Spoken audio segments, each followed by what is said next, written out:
In heavy wind and blinding rain, the crew of a passenger jet struggles to land. Put it down! Put it down!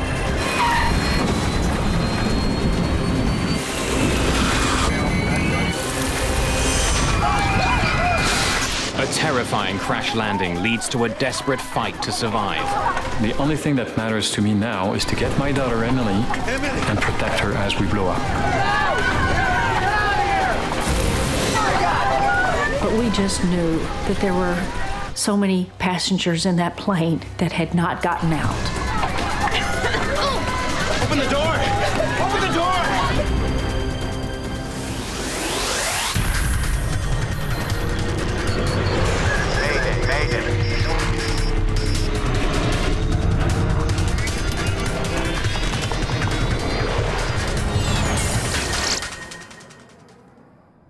This is a true story based on air traffic control recordings, official reports, and interviews with those involved.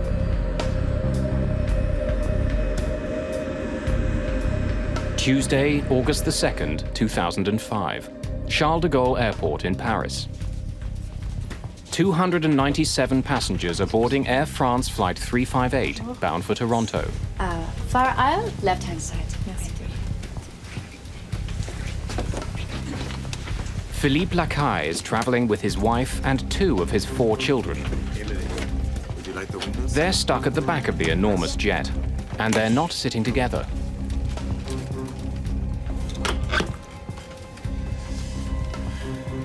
It just happened that we were separated from Emily. They had 3 seats together, so we were in the middle section, and Emily was actually sitting a couple of seats ahead of us on the right side, so close to the right wing of the plane. For Eddie Ho, Flight 358 is the continuation of a trip that began in Johannesburg. I'm an international student in Canada at Queen's University, and every summer I go back to South Africa.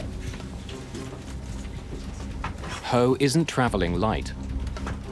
I was carrying everything that I had, my books to my clothing to tuition money for the year, computer laptops. This is also another leg in a long journey for Joanne Cordery Bundock, who's returning from a trip to Thailand.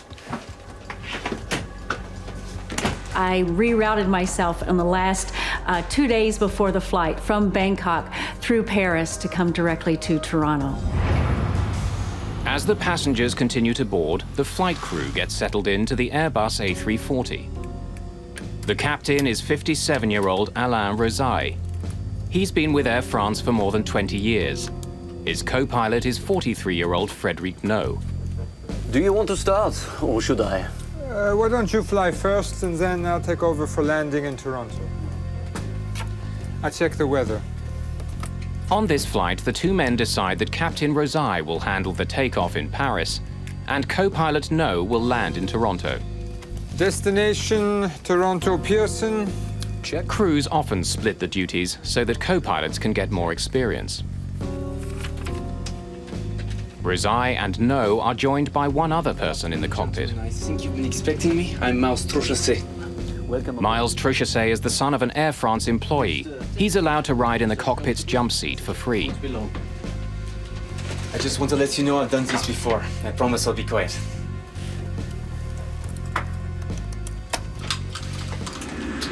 This Air France plane is one of the safest in the world.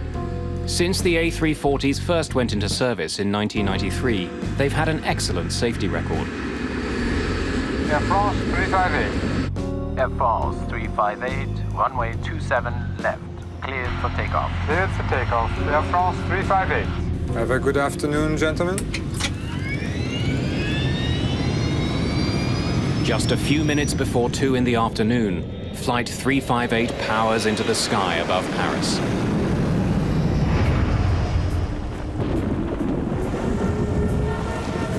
Toronto may be several thousand kilometers away, but the friends and family of those on board Flight 358 are already making plans to meet the plane when it arrives.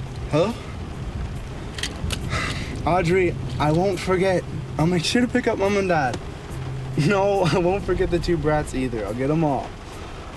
Well, we usually make arrangements before we go to France to be picked up. It's easier because we have lots of luggage, you know, and we bring back stuff from France. So it just happened that Julian, our son, was going to spend the summer in Toronto and was available to pick us up. Sis, I'll give you a call as soon as I get in. Don't worry. I got it covered. Okay? All right. Talk to you soon. Bye. Center, we have a humidex advisory and extreme heat alert for Toronto, as well as a thunderstorm warning in effect for Toronto.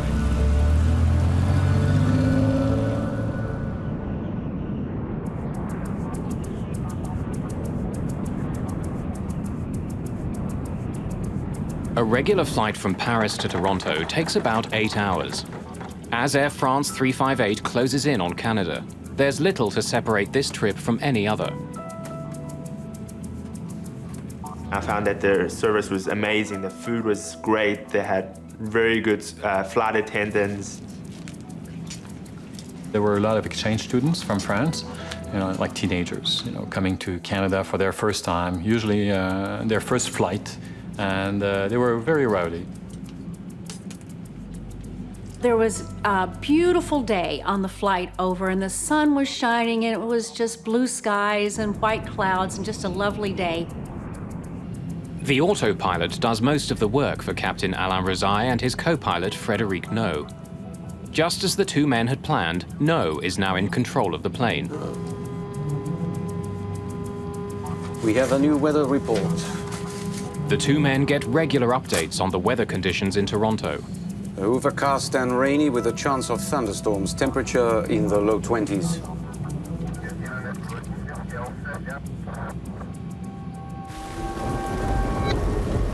At Toronto's International Airport, the thunderstorms are already rolling through. Rain, wind, and lightning are hammering the runways. The lightning has already forced airport authorities to declare a red alert. It means that the chance of being struck by lightning is so great that ground crews are not allowed to work on the planes.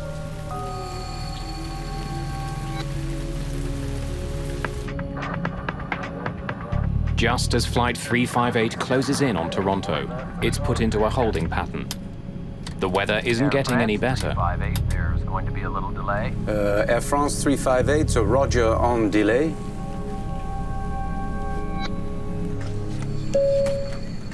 Ladies and gentlemen, this is your captain speaking. I'm sorry to inform you that there'll be a short delay. There's some weather conditions above Toronto, and we're just going to give it a couple of minutes to clear up. I was very surprised when I heard the captain's announcement that we were going to be delayed in landing for about 25 or 30 minutes because of thunderstorms over Toronto.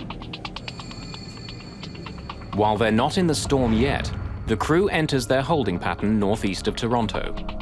Their alternate airport is almost 300 kilometers away in Ottawa. At the moment, the plane has a little over 7,500 kilograms of fuel in its tanks, more than enough to get them there. Typically, a pilot will think about the economic impact of diverting to an alternate airport. While that is not a primary decision maker, it is an alternate decision maker as far as if they have to divert, how are the folks going to be transported from that alternate airport back to the destination airport that the airplane was originally going to. Flying almost 300 passengers to Ottawa would be a logistical nightmare. But the crew can't circle for too long with the fuel they have. If the delay continues, they'll have no choice but to divert. Air France, Toronto arrival. Your hold is now canceled. You are cleared for a Wassy 2 arrival. Maintain 5,000 feet. Air France 358, roger on cancellation of hold. Cleared for Wassy 2 arrival and maintain... Today, the delay isn't long at all. Although the storm continues to thunder down near the airport, the crew is put into their landing sequence.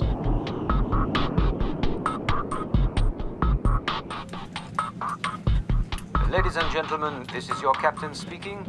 Just wanted to let you know we're beginning our descent into Toronto at this time. We should be on the ground at about 4 p.m. local time. Usually when they say 45 minutes, you know, it's to be nice. You know, usually it's like an hour and a half. This time it was like 20 minutes. 20 minutes later, they said, okay, well, now we're going to go down, prepare, for the landing. With co-pilot Frédéric No at the controls, the plane begins its descent into the storm. Air France 358, reducing speed to 190. No isn't prepared for what he's about to face. The storm has a savage surprise in store for everyone on board Flight 358.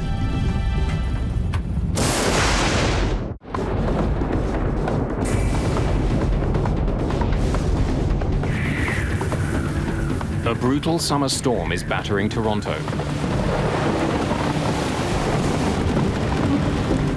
Winds and lightning are hammering the airport, making it tense for incoming planes. After a short hold, Air France Flight 358, with 297 passengers aboard, begins descending into the storm. Flaps 2. Flaps 2. F-speed. Gear down. Landing gear down. Spoilers armed. 4 green. Landing gear down. Spoilers armed. 4 green.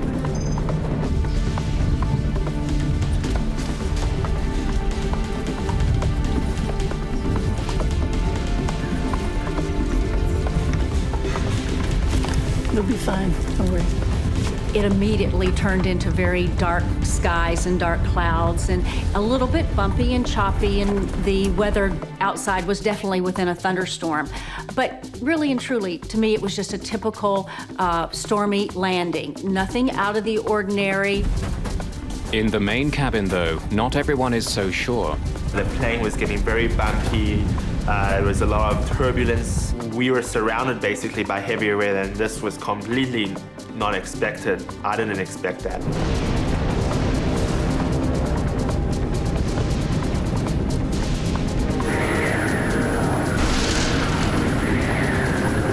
Air France 358, slow your final approach speed. Air France 358. Co-pilot Frédéric No has the plane in position. He's moments from landing. Air France 358, roger. Flaps to full. Flaps full.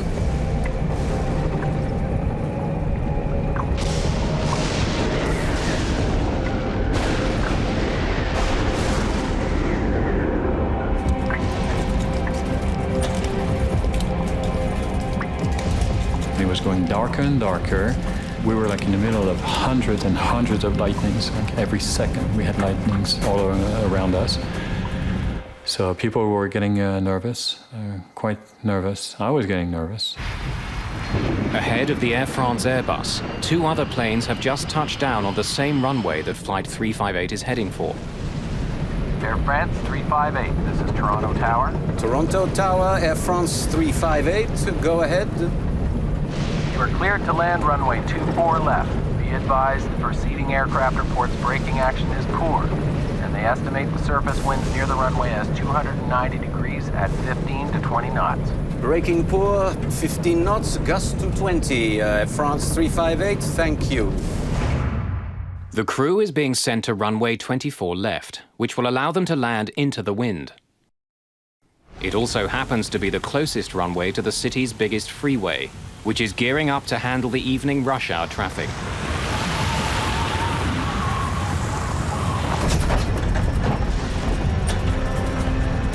Facing unpredictable winds and a wet runway, the crew prepare for the landing.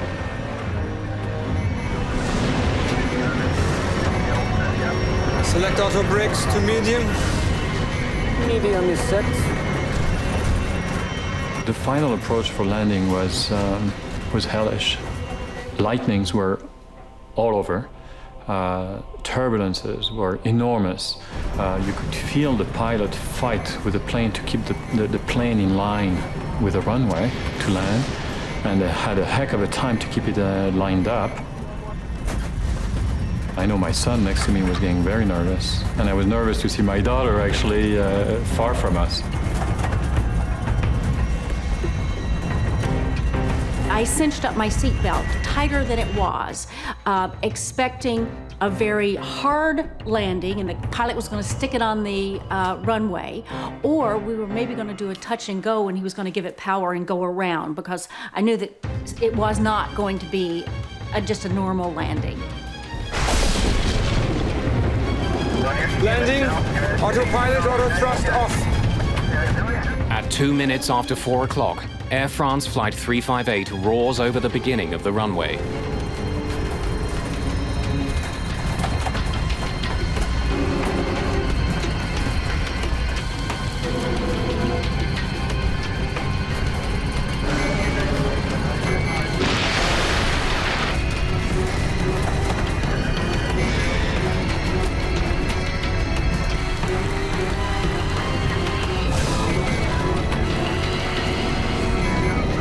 Put it down! Put it down!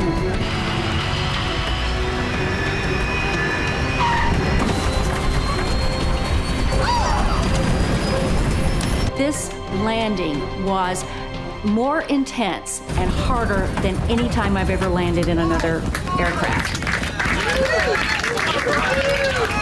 It's a very difficult landing.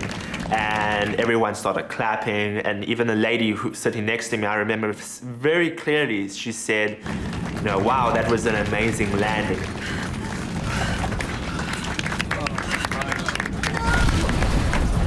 And as soon as she finished that sentence, then all hell broke loose.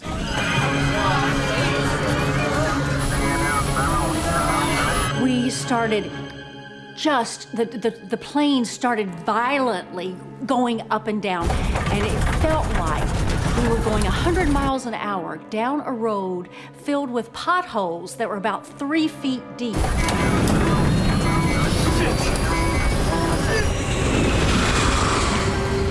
Immediately you could see this orange aura, and for me it's a picture I will never forget. My daughter was sitting ahead of us on the right side of the plane. And at that time, she turned her head towards us, you know, with very wide eyes, you know, looking at us. And her face was surrounded by this enormous aura, orange aura of fire. Then, moments after touching down, still traveling at 146 kilometers per hour, Flight 358 runs out of room.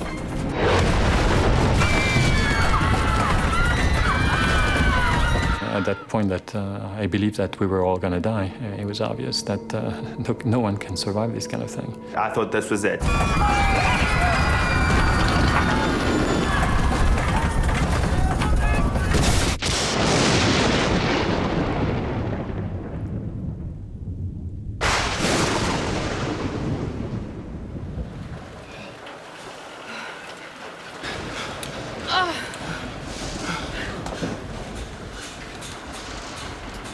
The next thing that I can remember is that an announcement came. Ladies and gentlemen, everything's okay. We've stopped now. Well, no kidding. Of course we've stopped now. But I could tell that everything was not okay because I could immediately smell jet fuel. As the smell of jet fuel fills the cabin, panic quickly spreads.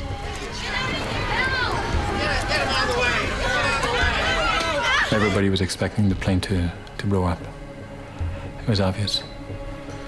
Smoke and flames are spreading quickly. Now it's a desperate struggle to escape.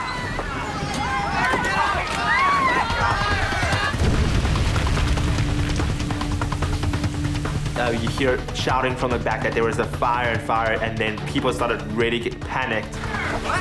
If they don't get out, they have just seconds to live. We know that about 2 minutes into a fire, in many cases, the environment becomes untenable. So 90 seconds is a good rule that we use in trying to get people out to make sure that they have as much time and safety as possible. 297 passengers are desperate to leave the plane. The only thing that matters to me now is to get my daughter Emily, who's sitting like 2 seats ahead of me, get her onto me, and protect her as we blow up.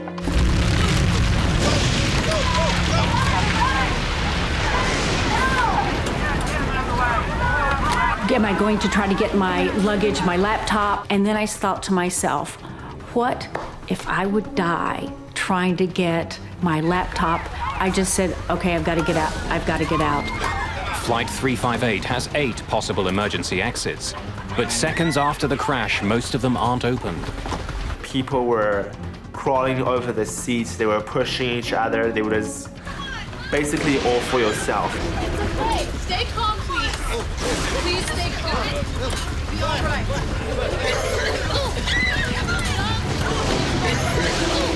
Open the door! Open the door!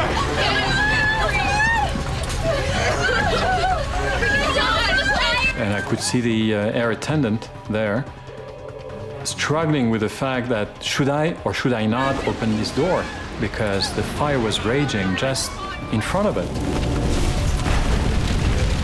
If the fuel tanks rupture and we have a lot of fuel that gets out either onto the ground, well then there's enough heat and fire there that would cause the airplane skin to melt in a couple minutes. At the front of the plane, thick smoke is pouring in through one of the open doors. Joanne Cordery-Bundock races to the other side of the plane.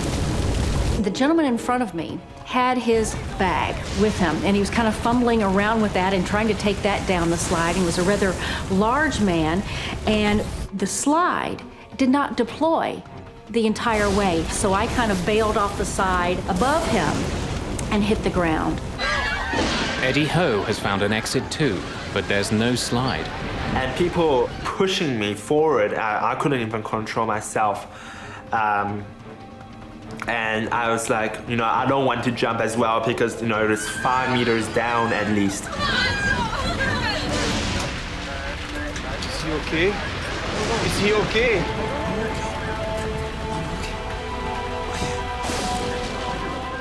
In the cockpit, Captain Rosai has been badly injured when his seat was ripped off the floor by the force of the crash.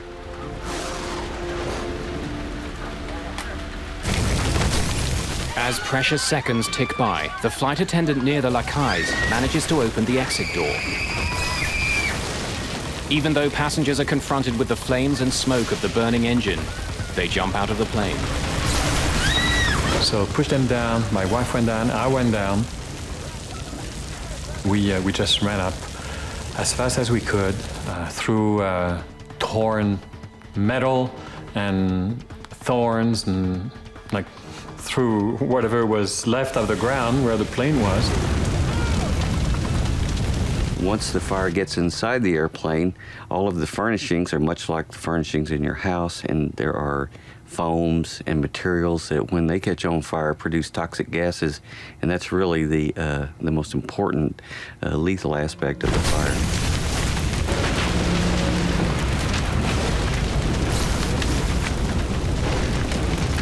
Basically, you just had to jump. So what I did was, I prayed quickly and I closed my eyes and jumped.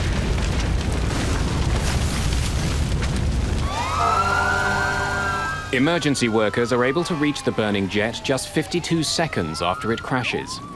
But with the threat of an explosion, it's dangerous to get too close. It was very difficult to see anything due to the rain that was coming down. There was a lot of smoke engulfing the plane, some fire that was still ongoing, as well as you could see that some of the parts of the plane had broken off, some of the wheels that were at the side of the roadway, as well as portions of the plane's wings that had broken off. Philippe Lacaille and his family struggle up the hill the plane has just plowed down. And at that point, the plane blew up. Once, twice, 3 times. So you could feel and hear this enormous explosion actually taking place. On the first one, I looked at the first one because I just couldn't believe my eyes. I could see, I think, pieces of luggage, things flying up in the air. And of course, at that time, I figured, oh my God, that could have been us.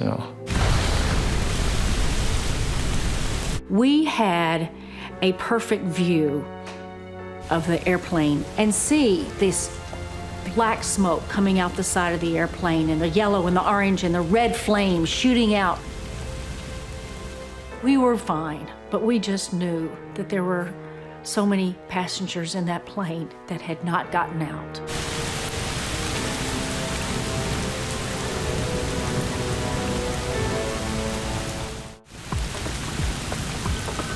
August the 2nd, 2005. Air France Flight 358 has crashed off its runway in Toronto. Flames are tearing at the fuselage. Smoke is pouring from the ruined jet. Dazed passengers are stumbling from the plane.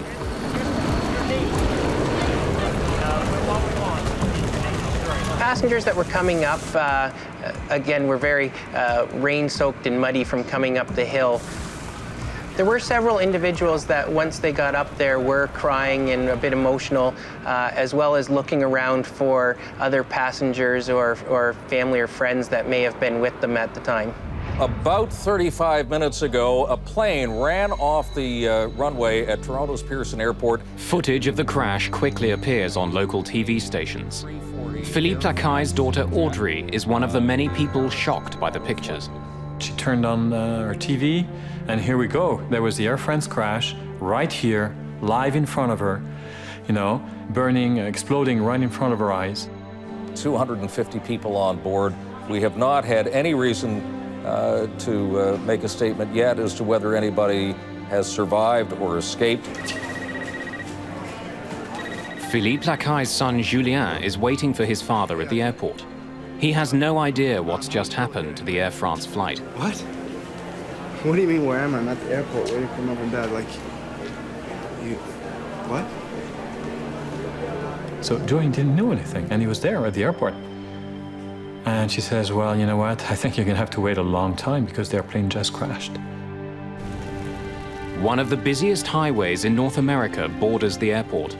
Just before rush hour, it's packed with thousands of vehicles. Drivers slow down, captivated by the terrifying sight of the burning plane.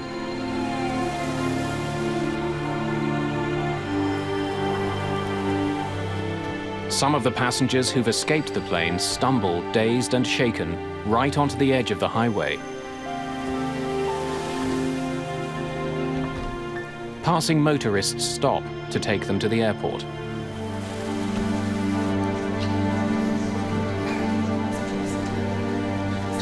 At this point, there was only about 25 or 30 people with me in the airport.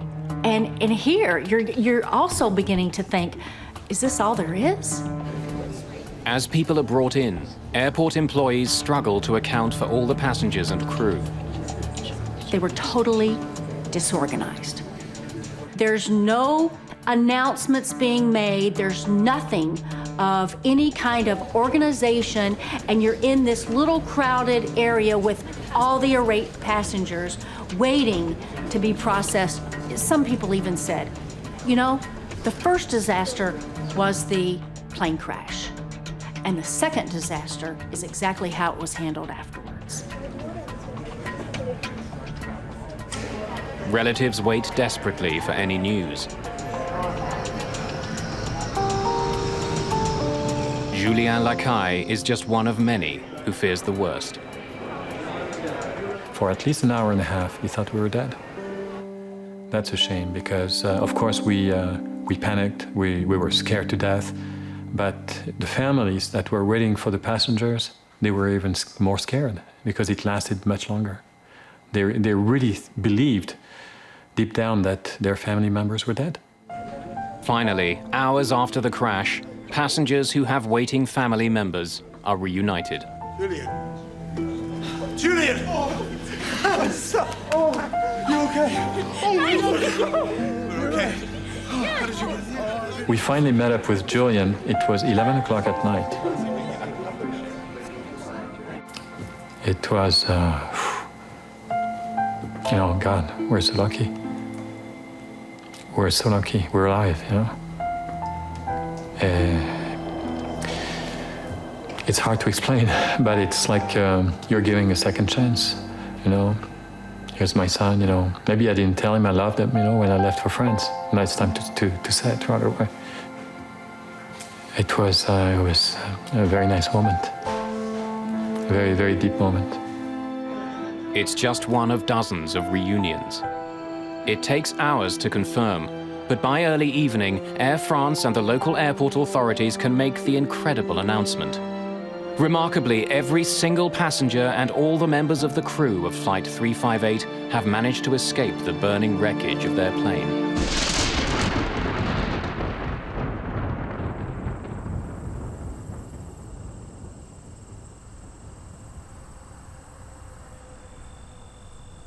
The next day, smoke and charred wreckage are all that remain of Air France Flight 358. The Airbus A340 is a sophisticated, highly engineered plane with a glowing safety record. What had gone so terribly wrong?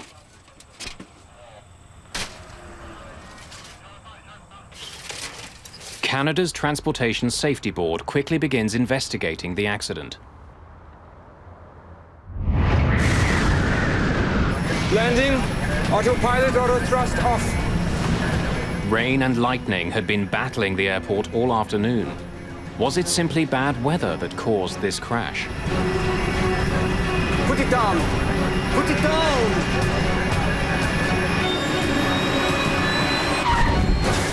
Neither the pilot nor the co-pilot have spoken publicly about the crash. We have to evacuate now! Citing lawsuits that were filed soon after, Air France has kept all of its employees who were on the plane from speaking to the media. Is he okay? I don't know. Is he okay? I don't know. But former Air France trainer Hervé Labarthe has spoken to Captain Rosaille. We spoke, let me think, for half an hour. He told me that this is the crucial point, that he has control. More specifically, informed control that he had reached the point where he would have to consider diverting. What he told me is that control informed him that they would soon open the runway. There was, of course, a lot of lightning, rain, and turbulence. And turbulence can have a devastating effect. Instruments become more difficult to read, the aircraft is harder to handle. Investigators discover that as the crew struggled for control in the cockpit, on the ground, delicate instruments used to measure the wind at the runway were destroyed by lightning. With the ground equipment destroyed, they were relying on their onboard systems for information about wind conditions. The onboard equipment only gives them the actual wind direction and speed on the nose of the aircraft at that exact time. It does not predict ahead of the aircraft. So the pilots really have no way of knowing what lies ahead of them. But two planes had touched down just minutes before the Air France flight on the same runway. The crews of those planes did their best to inform air traffic control of the tricky conditions.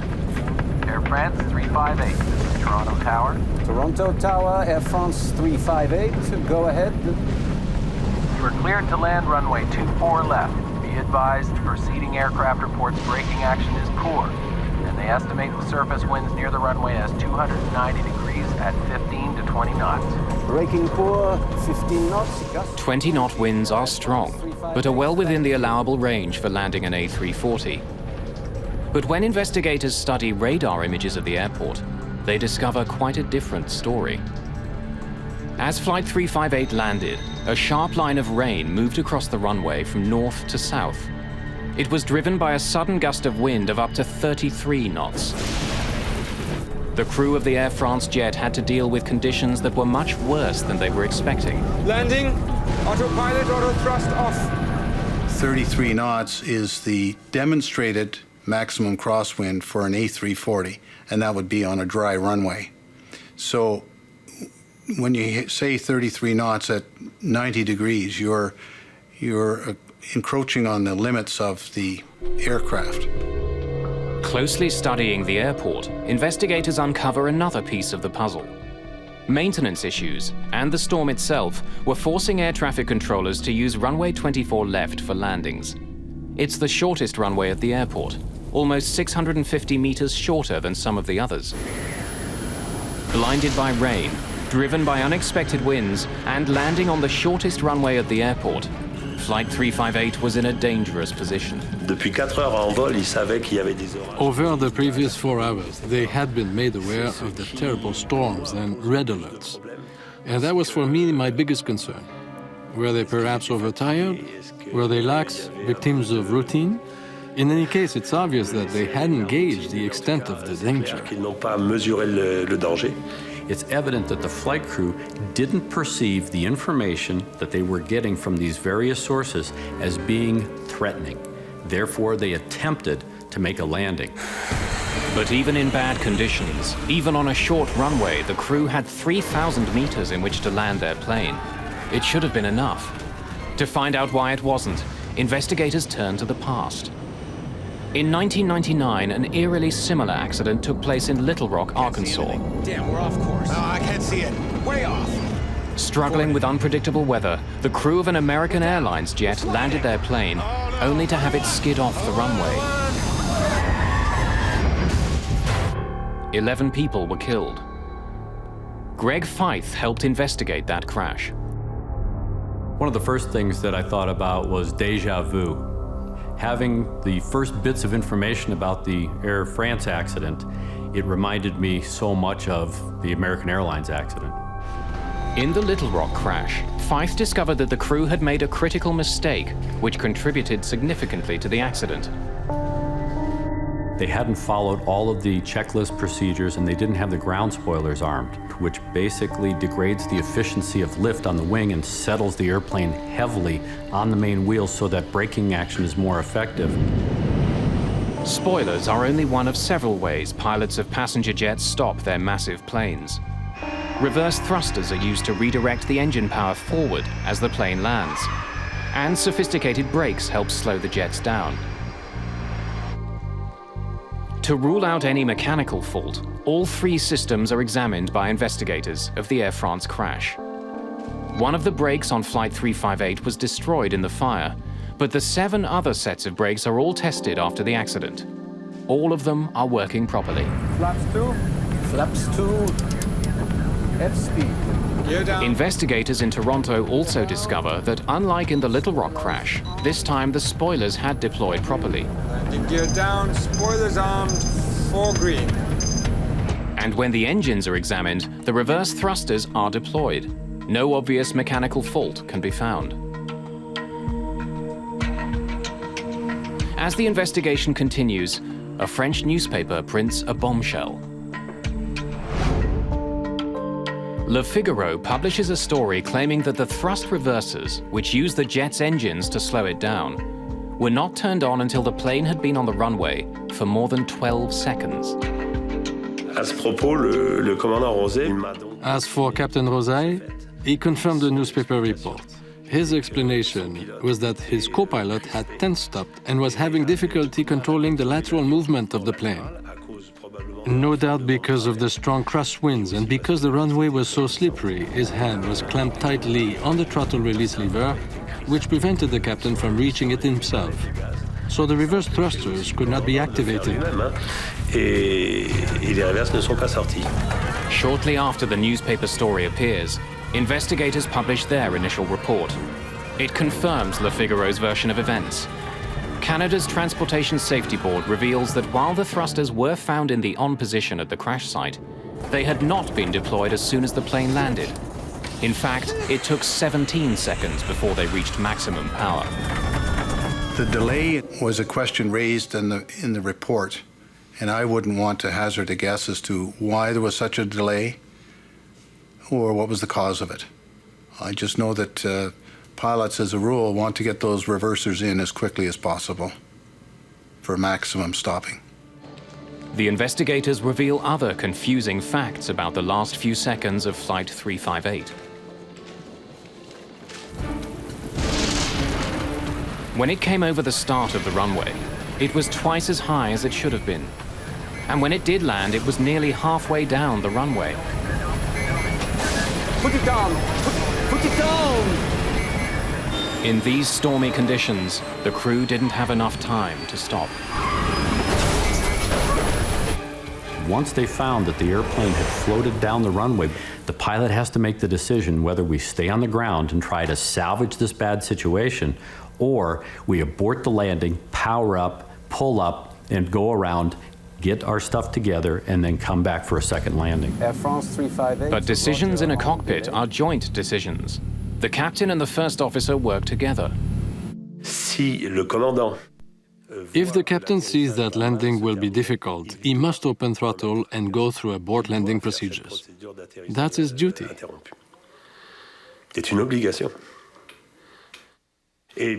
And of course, the co-pilot is also allowed to be the first to act. But the captain's duty is to avoid at all costs a lengthy touchdown. That is clear. Pour ne pas laisser se dérouler un atterrissage trop long, ça c'est clair.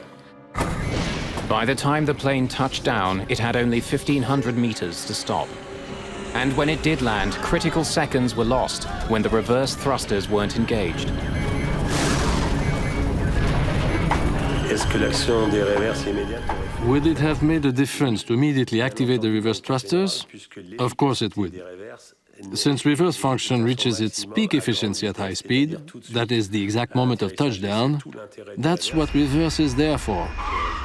It's all a matter of aerodynamic braking. The other problem is that the wheels touch ground in the middle of the runway, and reverse or no reverse, at that point it was already too late, as was pointed out by the head of the inquiry. That being said, if the reverse thrusters had been activated immediately, the plane would have come to a stop more quickly. Il serait sorti moins et moins vite. In heavy storms, the margin for error is razor thin. On this rain-filled afternoon, sudden wind, a long landing, and a short runway sealed the fate of everyone on board Flight 358. What concerns some in the aviation industry isn't this particular flight, but the reality that overruns are far too common. They happen all around the world. And safety procedures that could stop them are not in place.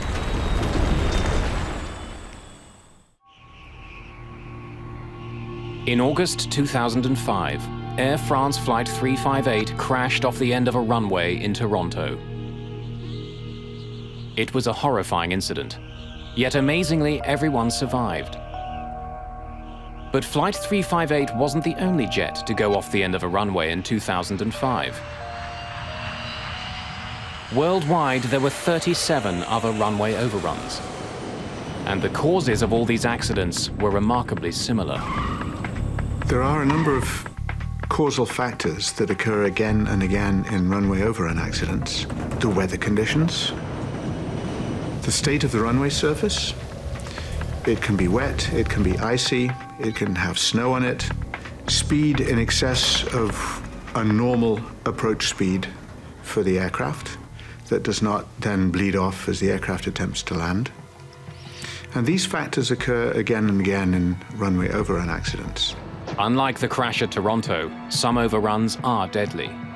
This Southwest Airlines flight in Chicago slid off its runway several months after the Air France crash. A small child was killed in a car that was driving on the nearby highway. Many older airports, in particular in big cities which have expanded out towards the airport in the course of their growth, are constrained in the area that they can use for overruns. You have to consider what happens when the runway is contaminated. Snow, ice, standing water. That will degrade the stopping performance of the airplane. Add to that a tailwind component, which was existent at the time that Air France landed. That, in combination with the contaminated runway, can jeopardize the landing performance and in fact increase it probably by 50%. The International Civil Aviation Organization recommends that every airport have a 300-meter safety zone at the end of runways that handle international flights. Canadian standards are a little less strict. They call for a 60-meter overrun area and recommend another 90 meters on top of that. Runway 24 left meets the low end of those recommendations. There was another runway overrun accident to the runway in Toronto, which was very closely aligned with the runway that is there at the moment, in 1978, when a DC-9, an Air Canada DC-9, rejected a takeoff and ran into the ravine.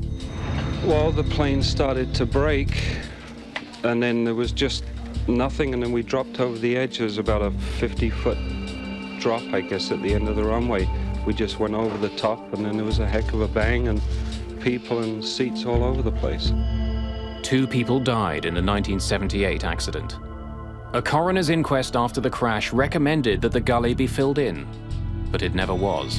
It's a steep ravine. It has about a 50-foot drop-off, and when you take a large, complicated and fragile piece of machinery like a commercial aircraft and you drop it 50 feet, then it tends to break. There is a possible solution to runway overruns. But it's not being used in Toronto or many other international airports. It's called EMAS, or Engineered Material Arresting Systems. It's a form of artificial stone or artificial gravel, which has a certain depth. And anybody who's ridden a bicycle into a gravel pit knows that a bicycle stops very quickly and it can be almost impossible to pedal it out. And the same thing happens to airplanes.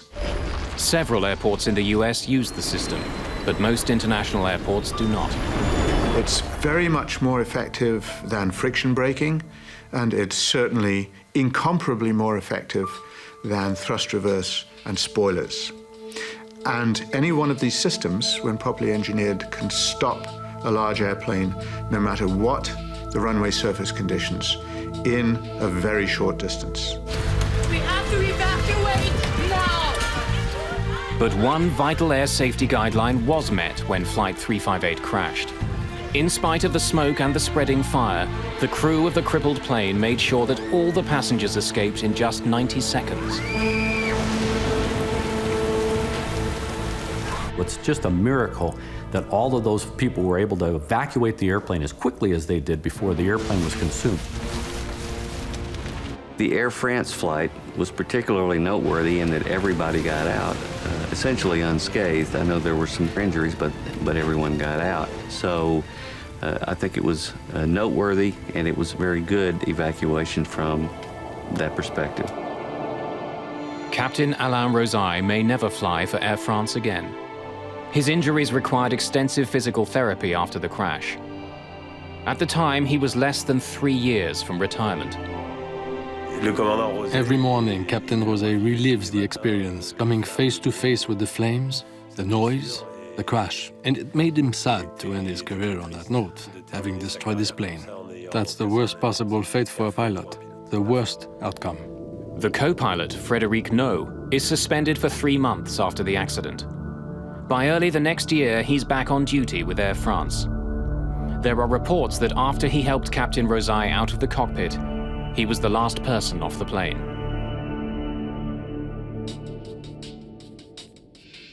The passengers deal with the crash in their own ways. Well, I went through nightmares almost every single night, flashbacks during the day. Couldn't sleep, I couldn't eat. I questioned myself, why am I here? It's frightening, to be in such a state. And it has taught me to be strong. We really need to take seriously those safety commands and evacuation information, because you never know. It was a perfect flight. There's not any indications that anything can go wrong, and it's right at the very last second that everything happens. So thank goodness I'm here to be able to talk about it now. Open the door! Open the door! There's a lot of negative in the accident, and there's a lot of positive. The negative is, oh my God, I'm gonna die. Oh my God, it's horrible. Oh, I have these nightmares, and yes, I'm traumatized, and oh, my kids are traumatized.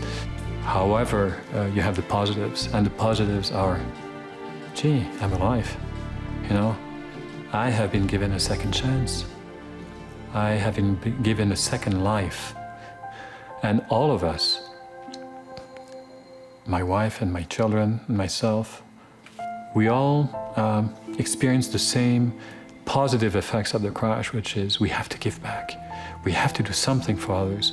We have to extend our heart out, our compassion to people who need it.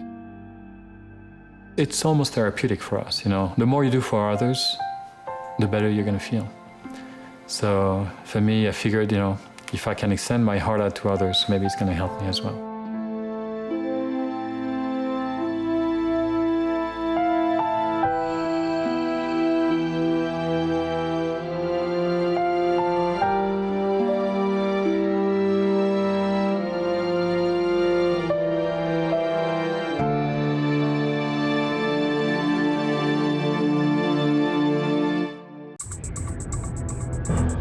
The crew of a passenger jet search in vain for their airport. Look carefully. Rain is making it impossible to see. It's like missed approach. Go around. More than 200 passengers are on board. As I turned around, a huge fireball came out. Investigators search for clues. Could a vital missing piece of equipment be responsible for the crash? I think the best way to describe that would have been irresponsible. I know a lot of people could have walked off that plane that night. Nothing will change my views on that.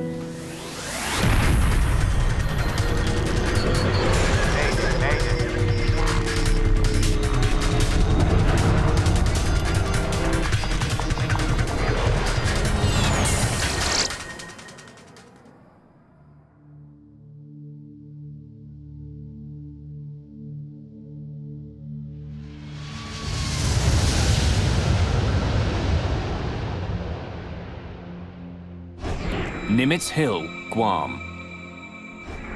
Once the site of fierce American offensives during World War II,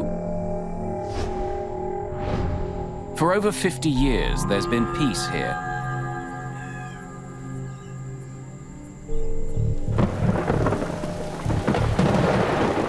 Now the hill is peaceful, invaded by hunters. And the normal quiet is broken by the roar of jumbo jets as they fly overhead.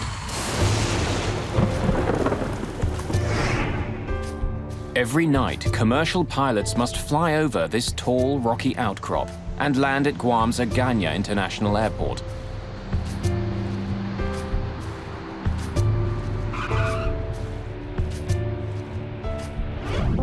Flights come from airports all across Asia. Just past midnight, on August the 6th, 1997, Korean Airlines Flight 801 is on its way to Guam from Seoul, South Korea. 42-year-old captain Park Young-chol is at the controls. A former Korean Air Force pilot, Park has been flying 747s for more than 6 years. Just a few months ago, he received a Flight Safety Award from the President of Korean Air for successfully handling a 747 engine failure at low altitude. Park is supposed to be flying to the United Arab Emirates tonight, but a scheduling change has put him in command of this shorter flight to Guam. In the cabin, Korean, Japanese, and Western tourists are heading for Guam's pristine beaches.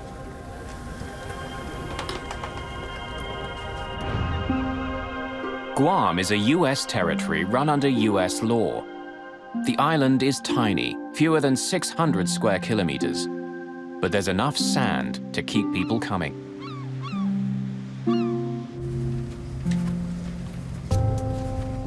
"24-year-old Sean Burke and his girlfriend Wendy Bunton are planning to make the most of Guam's beaches. They're flying in from San Diego for a vacation. Sean and Wendy were going to Guam to do some scuba diving, reef diving, and at the same time, they were going to visit her brother, who was in the Navy over there. He was a Navy doctor. Flight 801 is taking Barry Small back to work. He's returning to Guam from New Zealand for another 6-month contract as a helicopter pilot. But he does it with a heavy heart. The night before I left, my father had a heart attack, and I had to CPR him till the ambulance arrived, and decided to cancel the contract so I could help him. But he was insistent that you must carry on with your job. The flight is still a couple of hours from Guam when the calm evening is brutally interrupted.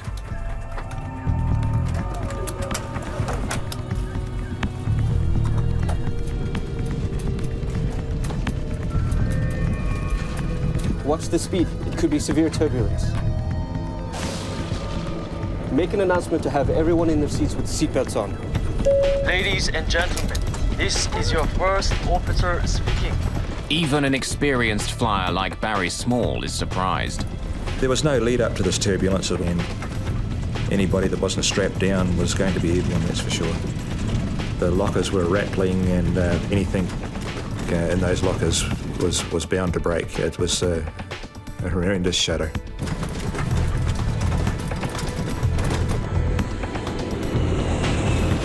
It's heavy turbulence.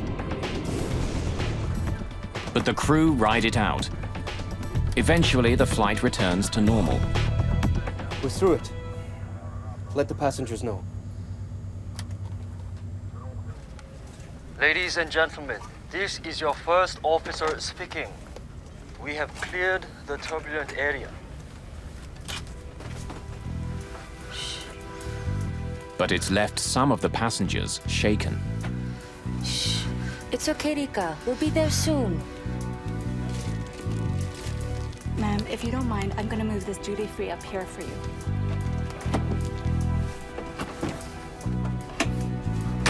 The cabin crew cleans up. And the passengers settle in for the rest of the trip. Because of the 12-hour stopover in Seoul and no change of clothes, it was getting rather uncomfortable in a tropical environment, and I took my shoes off just to relax a little bit and feel more comfortable. Captain Park and his crew begin looking ahead. They know there's more unsettled weather coming. Rain has been hitting Guam on and off all day. In fact, August is the heart of the island's rainy season. Small showers can pop up, making visibility unpredictable.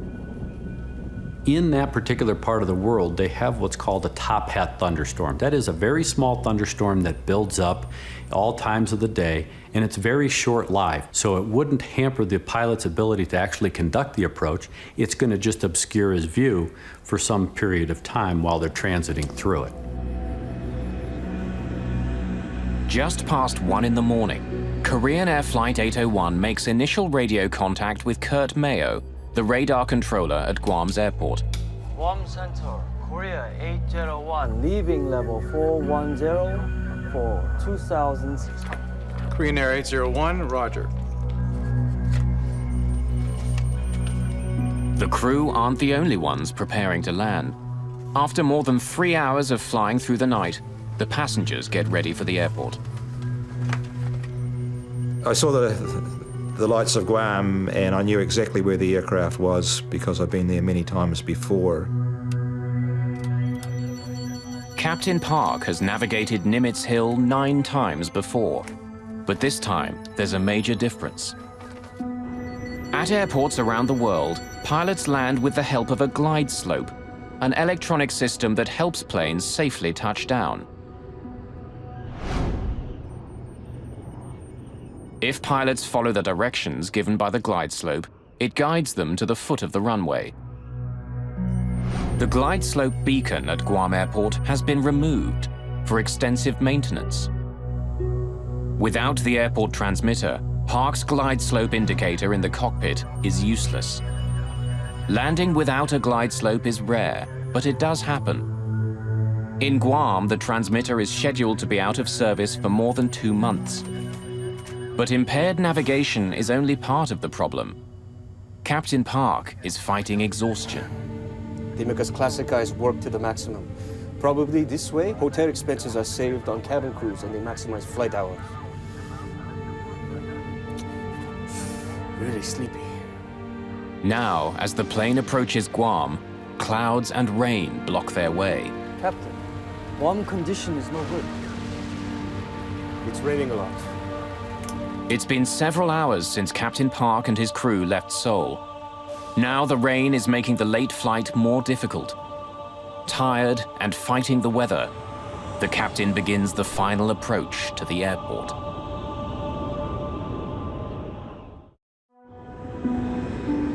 August the 6th, 1997. It's close to 1:30 in the morning. On Korean Airlines Flight 801, a tired captain is preparing to land at Agana Airport on the island of Guam. In the cabin, 237 passengers are getting ready to begin their holidays or get back to work. The flight, other than the turbulence, was totally normal. We had our meals, and it was just a totally normal flight in every way. As the jet approaches Guam, an erratic storm pushes rain and clouds between the plane and the airport. It's hard to see. The captain wants to make a small change in course to avoid the worst of the weather. Request 20-mile deviation to the left as we are descending. Guam Center, Korean 801, request deviation 10 miles left of track. Korean Air 801, roger. Veering around cloud cover, Captain Park Young-chol struggles to get a clear view of his approach. And finally, he sees what he's been looking for. It's Guam. Guam. Good. Today, the weather radar helps us a lot. Korean Air 801, cleared for ILS, runway 6, left approach. Glide slope unusable. Air traffic controller Kurt Mayo reminds the crew that the airport's glide slope equipment is out of service.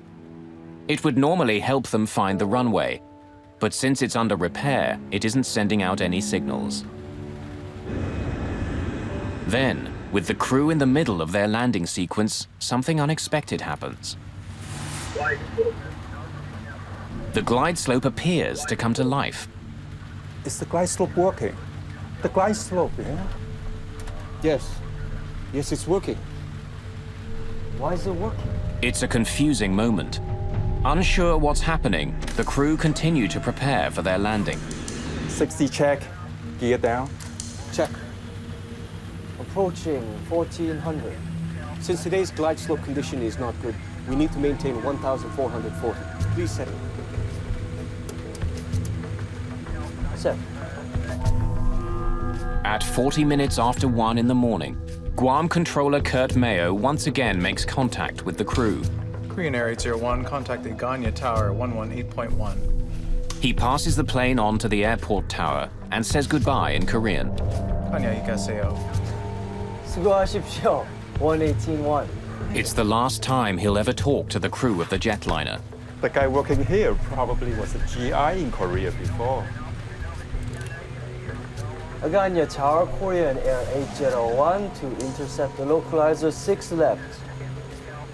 Korean Air 801 Heavy, Aganya Tower. Runway 6 cleared to land. Korean 801 Roger, clear to land 6 left. Flaps 30. Flaps 30. As the plane descends, clouds and rain close in again. They've lost sight of the airport. Look carefully. Ladies and gentlemen, we're preparing for landing at Aganya International Airport in Guam. Please return your seats to the upright position, fasten your seatbelt, and prepare for landing.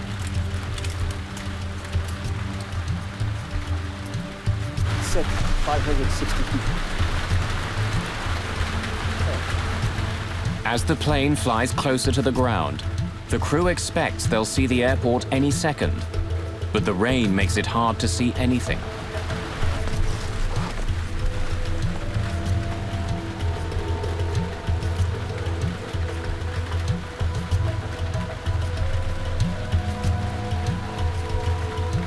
Isn't the glide slope working? Wiper on. Then a computerized voice fills the cockpit. It's the ground proximity warning system, which tells the crew they're just 500 feet in the air. But they still can't see the runway.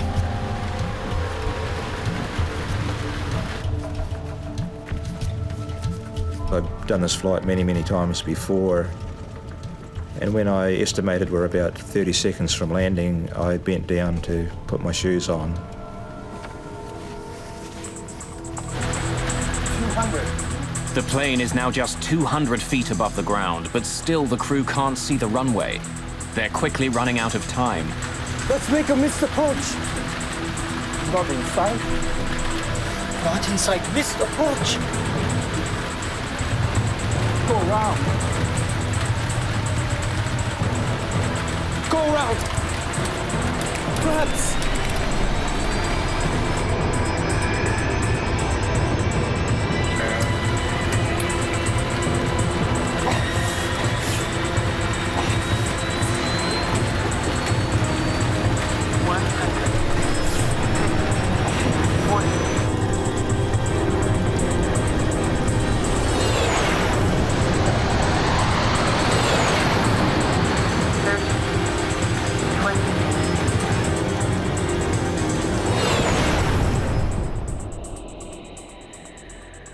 I had no doubts this was still just a normal landing, and the aircraft went on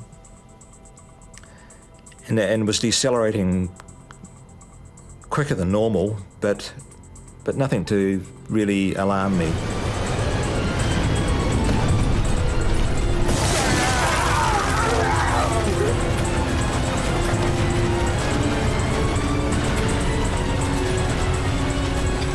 Things were getting pretty serious then. The aircraft was starting to break apart.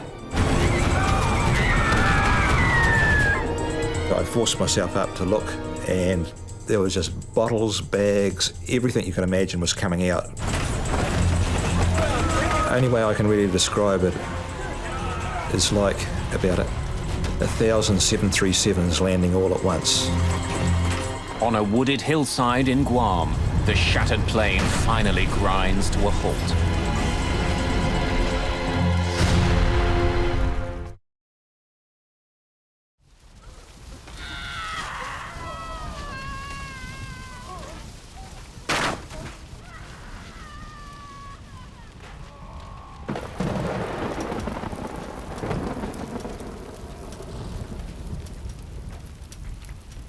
I was too scared to undo my seatbelt at that stage because I was waiting for the next bounce to go over another ravine or whatever was going to happen next.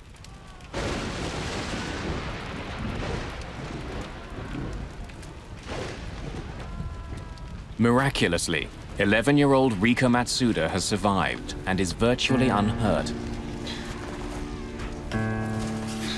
But her mother is trapped and injured.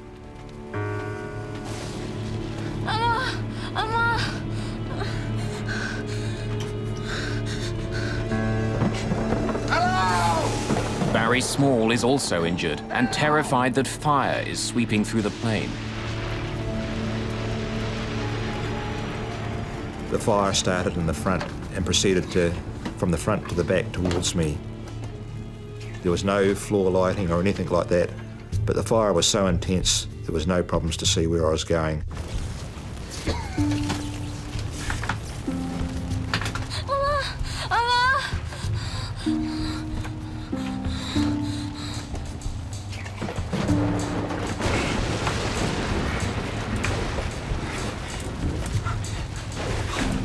If help doesn't arrive soon, those who survived the initial crash may be trapped inside the cabin.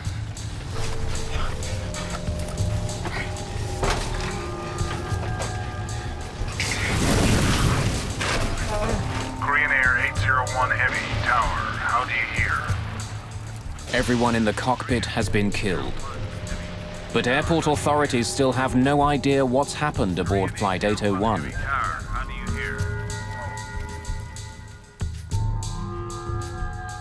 Hurt by the crash and desperate to escape the ruined plane, Barry Small stumbles towards an opening in the cabin. I got back these six seats, and then there was about a 6-foot drop down to the ground. The undercarriage had gone completely. I come across an obstacle that I had to cross because it was the only part that wasn't burning. Here, go! Get over it!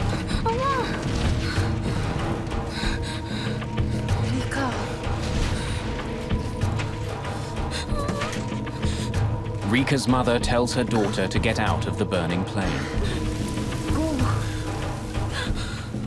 Go now, get out of here. Go. Now go. You must go. Go. You must go now. Go.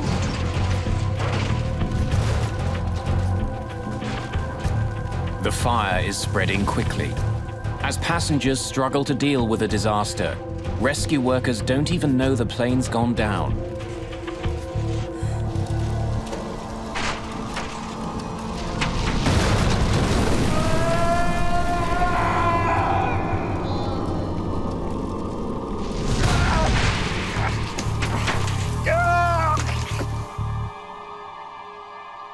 The fire engulfed both the Asian gentleman and myself to the extent that it burnt my arms, and my watch got that hot it was melting into my flesh. and I had to flick it off. Minutes earlier, Kurt Mayo had passed the passenger jet onto the local tower controllers. Now he learns it hasn't landed yet. Approach Aganya. Did Korean Air come back to you? No. I cleared him to land, and I don't know where he's at. He didn't land? Negative. Oh my God.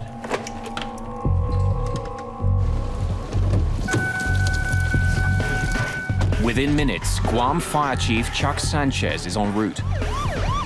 I was thinking, my God, 747, where's it at? Is it on island? Is it on sea? What is the plan here?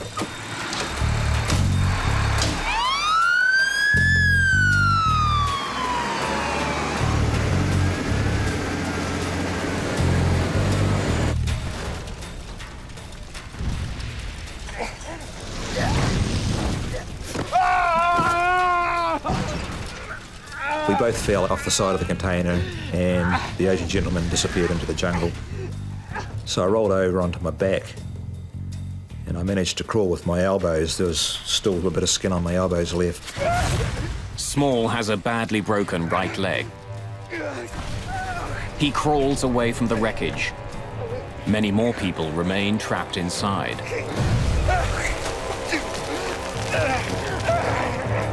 Lying there, it just sounded like a battlefield. It was just like a movie. Things were exploding short of me, going over the top of me. Things were landing beside us on fire. It's just indescribable.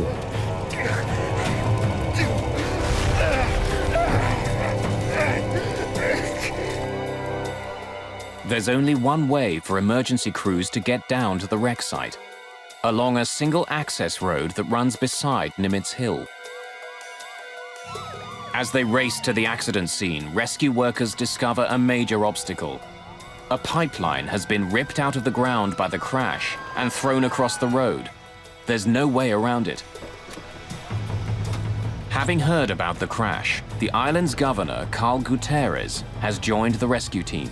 Engine Company 7, get this thing out of the way. You guys, get the medic kits and come with me. We reached the closest point of approach to the crash site, which was up the hill and probably about another 150 yards downhill. I go, gentlemen, turn on whatever lights you got to guide us down this path, and let's do it.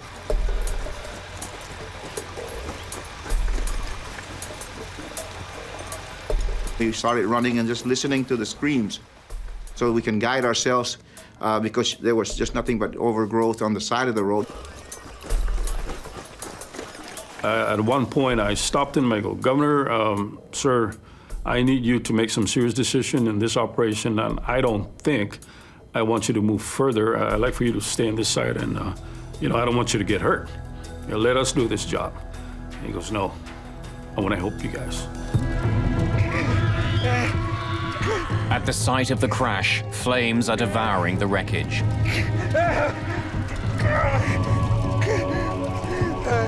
Hampered by his broken leg, Small can only look on as people cry out for help.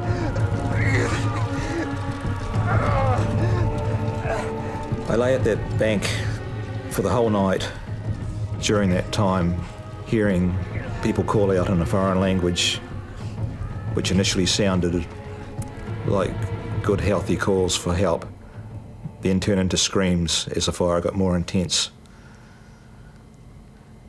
And after a period of time, the fire even grew worse, and the screams faded away.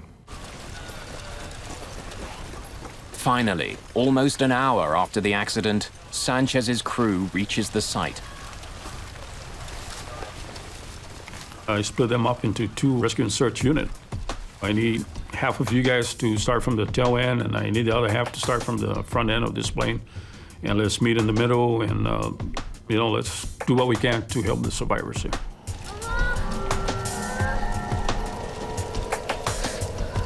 Guam's governor, Carl Gutierrez, sees Rika Matsuda all alone and crying out for her mother.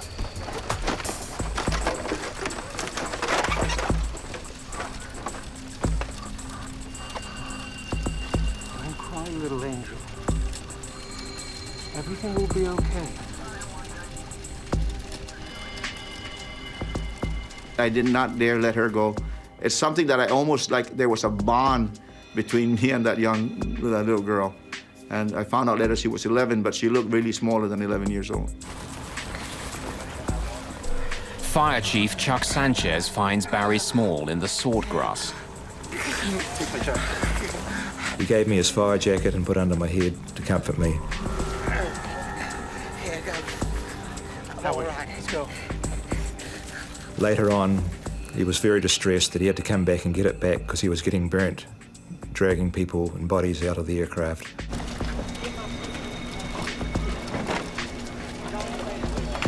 We were cutting trees to use for splint. We were taking off our protective gears to cover the survivors.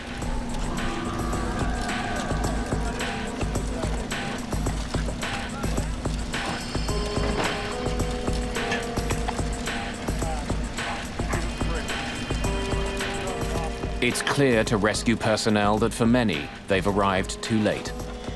But Sanchez isn't giving up. He sends a team to search further into the wreckage. Group 2, start at the tail and work forward. Go.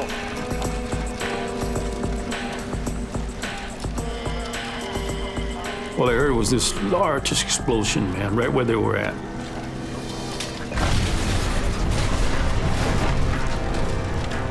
Then I go, did we lose our people?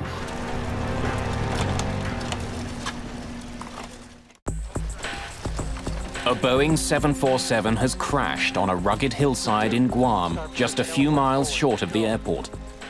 There were 254 people on board.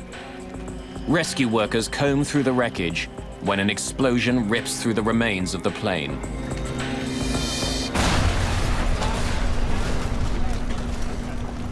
No radio transmission at all. We lost all transmission, and then finally somebody came out. Sir, we're okay.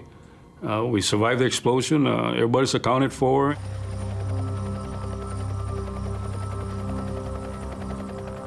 It's not until the dawn finally comes that rescue workers can see the extent of the damage.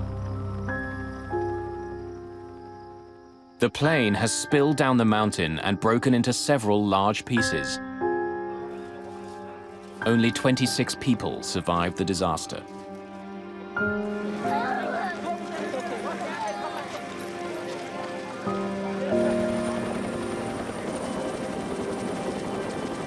Friends and family are desperate for any news.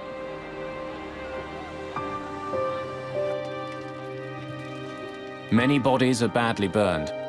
Although most of the passengers are Korean, Sean Burke and his girlfriend Wendy Bunton are among a few Americans on the flight.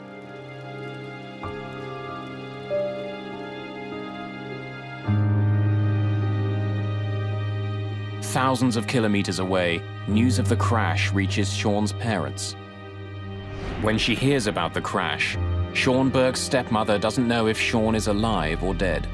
He could have been burned in the crash. He could be unconscious in a local hospital there, and we just wanted to go over and bring him back. So, I mean, because that kept going through our mind that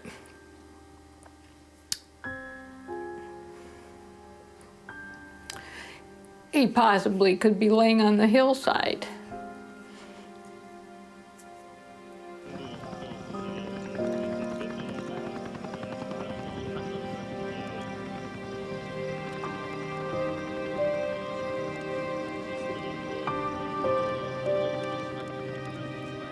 Since Guam is an American territory, the responsibility for investigating the crash falls to the National Transportation Safety Board. Greg Fife is the lead investigator.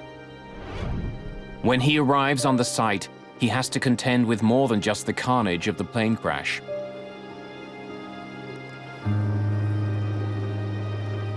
Grieving family members surround the scene, making it especially difficult for investigators to work.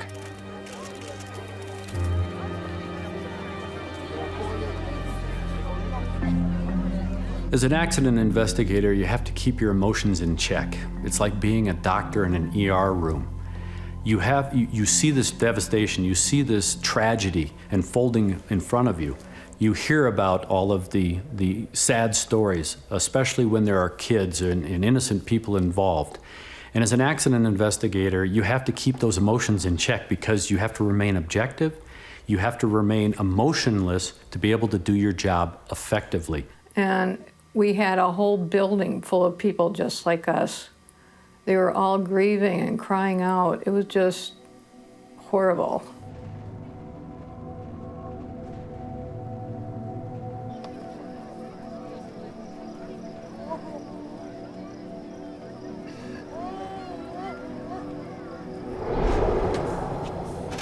One of the first things we did was we went out on site and we did what we call a site survey. We had to really get an understanding of what we were dealing with as far as the wreckage and how we were going to conduct the on-scene investigation.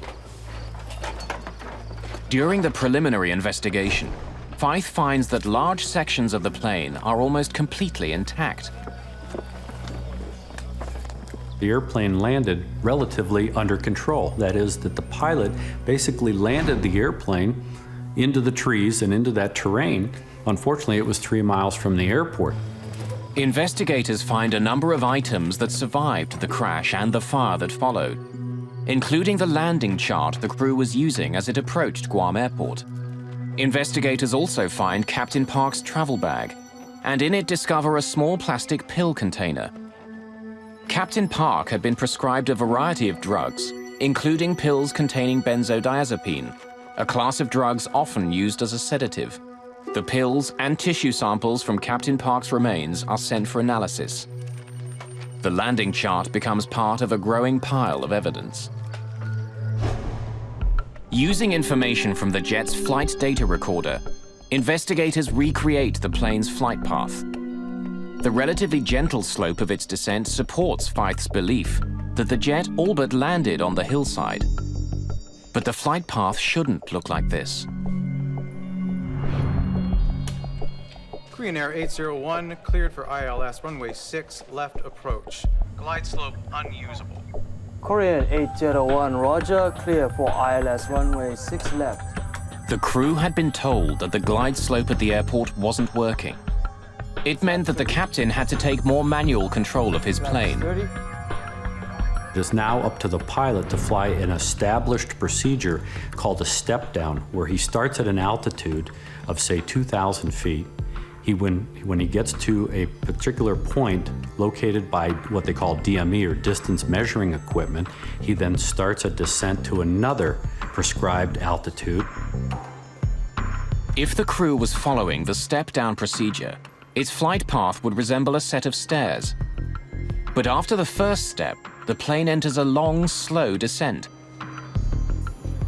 If you don't hit those step downs, and those altitudes are prescribed to give you terrain clearance, if you don't fly that as depicted on the approach chart, you run the risk of flying into an obstruction or high terrain. The plane's cockpit voice recorder has also been recovered from the debris. Fife and his team begin to analyze it, hoping to better understand what happened in the cockpit. Set 560 feet. On 2 separate occasions, Captain Park gave orders to descend long before he was supposed to. But there are other clues on the tape as well. The cockpit voice recorder provided us, the investigators, quite a bit of information. But one of the key elements that we found was that the flight crew appeared to be tired. Really sleepy.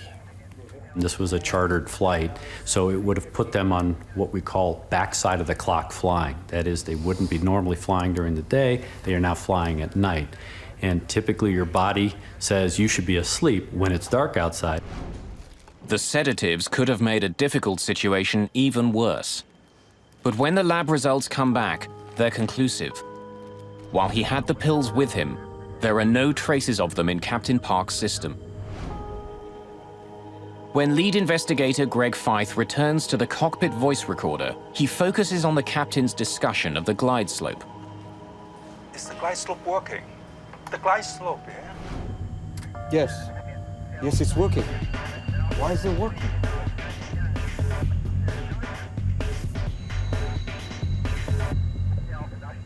He started to see the glide slope needle move a little bit and started to question the other crew members as to whether or not the glide slope was actually working or not. It's early in the morning. After a long flight, Captain Park is tired, perhaps confused and distracted by the unexpected readings on his glide slope. It became very apparent listening to the cockpit voice recorder that in fact he got fixated. But Fyfe still doesn't understand why Park's glide slope appeared to be working. Was there a problem on this plane? Or is the equipment susceptible to problems that could affect other jets as well? To find out, he brings in navigation expert Nelson Spornheimer. I spent some time looking at the transcript, trying to determine what the navigation issues were, why a good airplane was in the wrong place, and to investigate the apparent confusion on the part of the crew who thought that the glide slope was working at least part of the time. Spornheimer sends a team of investigators to Guam. They fly over the island, trying to determine whether radio signals from a nearby military base could have acted on the plane, making it seem like the glide slope was working.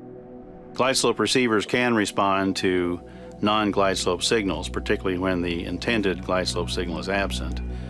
If there are spurious signals on the channel and they contain the right information, they can cause intermittent movements of the glide slope needle. Set 560 feet. But the signals wouldn't be sustained. Like a light switch turning quickly on and off, the glide slope indicator would give periodic indications that it was working, but not for long. My conclusion was that spurious signals, whether they be from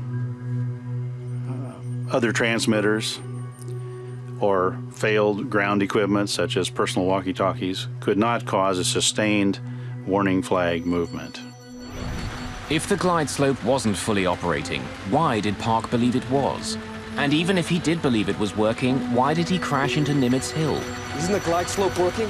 Wiper on. As investigators continue to try to piece together the causes of the crash, Barry Small is trying to understand why he and 25 others survived. I went to touch my shoes, we hit the ground, and I was accidentally in the perfect crash position by some sort of miracle. An airline engineering apprentice and helicopter pilot, Small understands airplanes. I do firmly believe there are some changes that could be made to aircraft. Small believes that the way crossbars are built into aircraft seats caused one of his legs to break, but luck saved his other leg. My right leg went forward and crashed into the bar in front of the seat and broke. My left leg was saved by my carry bag stopping my leg going forward and hit that bar. Still able to walk on his one good leg, Small escapes while others remain trapped inside.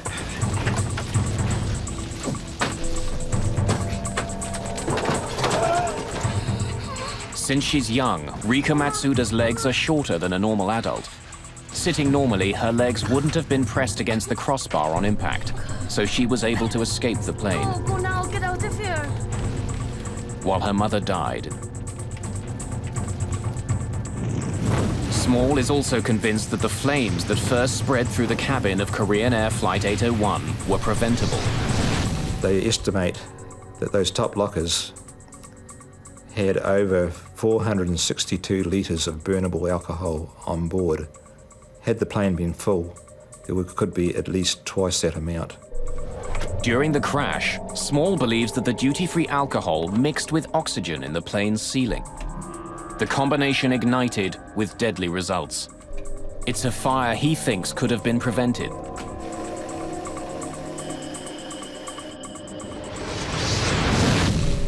Why have this risk, alcohol and oxygen? I thought, you know, for aircraft's about safety, and this is just a blatant breaking of the rules of safety as far as I'm concerned. As he continues to recover from the accident, Small is determined to prevent what had happened to him from happening to others. He decides to push for changes on how seats are made and how duty-free alcohol is stored. For NTSB investigator Greg Feith, the biggest question still remains. How did an experienced pilot, one recently honored by his company for his safety record, crash his plane 5 kilometers short of the airport?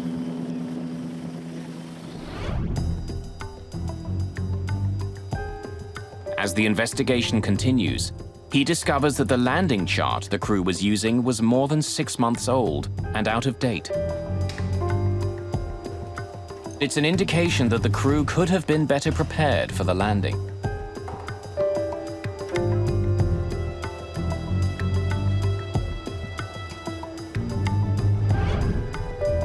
When he reviews the training practices for Korean Airlines, Feith uncovers more gaps in the information that the crew received.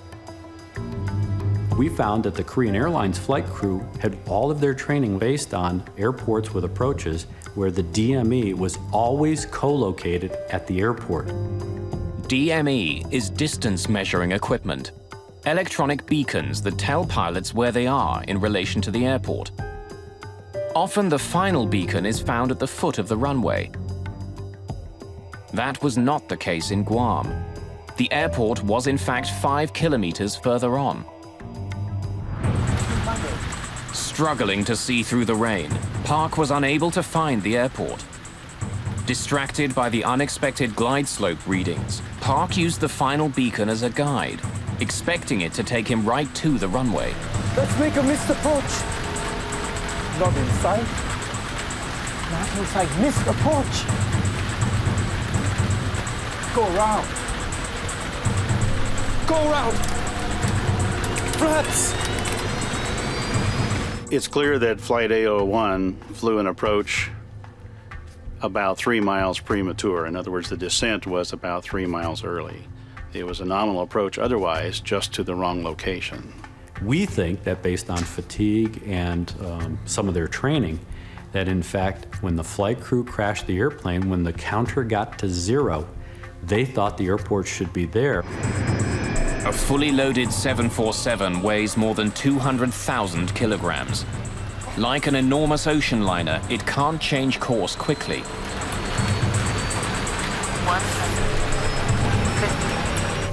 Blinded by rain and relying on their equipment, the crew of Korean Air Flight 801 thought they were heading straight at the runway.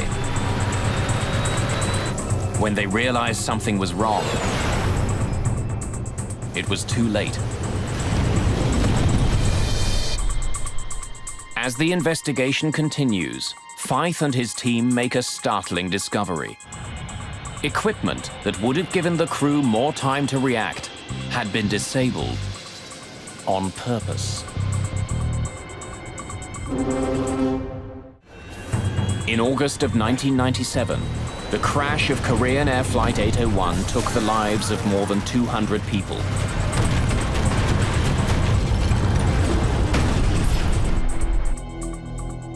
The final accident investigation report is published more than 2 years after the crash. It lays blame on the Korean Airlines training methods and the crew's over-reliance on the jet's automation. But it also has sharp words reserved for the FAA, the body that regulates air travel in the United States. Because of an FAA decision, a critical piece of technology that could have saved Flight 801 was intentionally disabled. The Minimum Safe Altitude Warning System, or MSAW, is a standard piece of equipment at major American airports.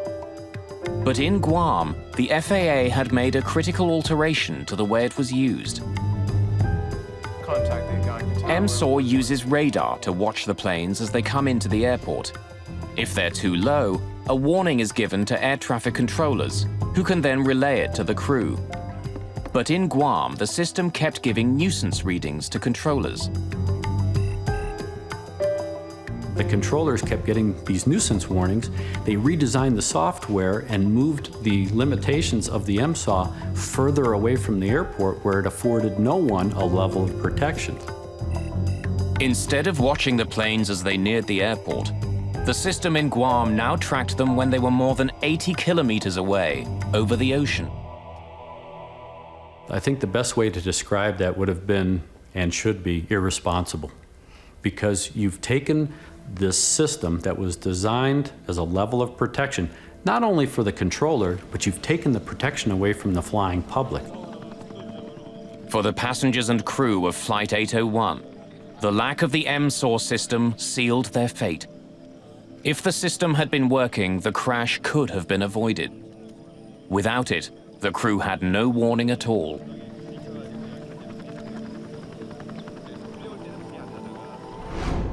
The two pilots didn't want to die. They had families. No one wanted to die. We still do not blame them. The bottom line is nobody wanted to be in that situation. It was just something that happened. For Barry Small, the years since the crash of Flight 801 have been emotional and frustrating. The Civil Aviation Authority in his homeland of New Zealand has acknowledged the potential danger posed by duty-free liquor on board, but so far no policies have been changed. His desire to modify airplane seat design has also been ignored. I have taken several steps to put this idea forward, and in a lot of cases it's initially met with enthusiasm, but it eventually ends up in the too hard basket. And when I try to approach seat design people, no one wants to hear about it. Sean Burke was never officially identified as a victim of Flight 801. Wendy Bunton was positively identified, but DNA samples only proved that a white male was on the plane near her. Bill and I never gave up hope that Sean had survived the crash. Even after we came home for, I would say, a year or two, every time the phone rang, every time somebody knocked on the door, we expected a phone message saying, "Hi, Dad, this is your son, Sean." Eventually, several years after the crash, Barry Small was able to give Kathy Burke and her husband some sense of finality and an enduring image of their son. When we met him, and he wanted to tell us that in the 12-hour layover in Seoul, he was wandering around and finally heard two people speaking English. And he said they were so much in love that he did not want to interrupt their conversation. For Sean's father, the deep sorrow of the crash will never completely leave. For me, the grief of Sean's loss never ends. Hasn't gotten better, hasn't gotten worse. Just another day. For everybody else, it's gone. You know, I expect people to move on, but I'll be this way till the day I'm with him again.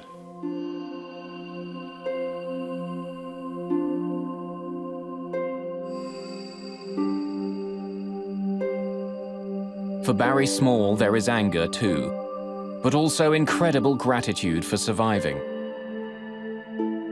So many people have told me that I survived for a reason. And I've been searching for that reason for 9 years now. And I truly believe if someone would listen to my story about the oxygen and alcohol and the improvement of the seats, that I could justify in my own mind that I don't have to feel guilty about surviving.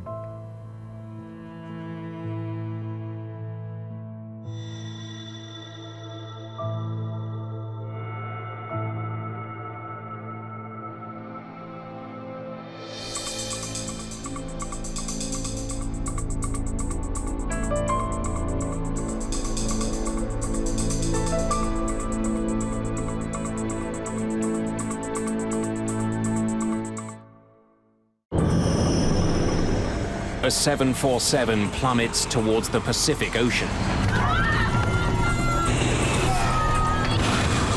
People just popped up like popcorn. Engines 1, 2, and 3 have lost thrust. This airplane is totally out of control. It is gonna crash. In 2 minutes, China Airlines Flight 006 drops 10 kilometers through the clouds. Airspeed 270, 280, 290. The plane begins to tear itself apart as it spirals towards the sea. And I closed my eye. I thought I was gone. Altitude 15,000 feet, 12,000 feet, 10,000 feet. Emergency, emergency.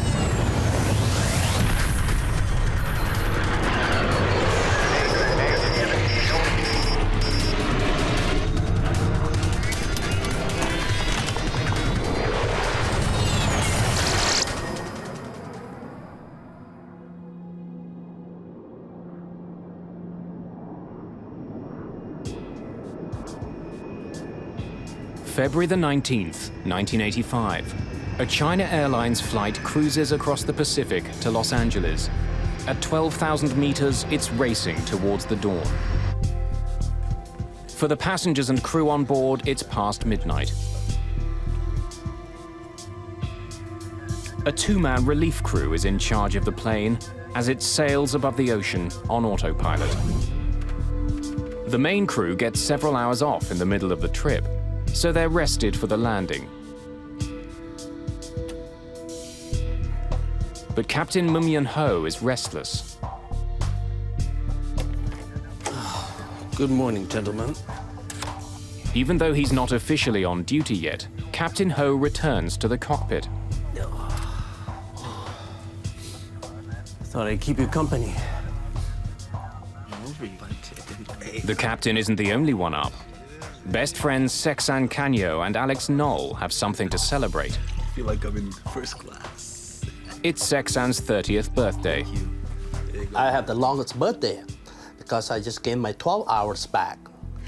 And we've been drinking champagne, celebrating 41,000 feet in the air. You know, not too many people get to do that. Bill Peacock is in first class. He's traveled all over the world for the American government. There was nothing special. It was a routine commercial flight. I had a very nice first-class seat, sat there and read some books, went to sleep.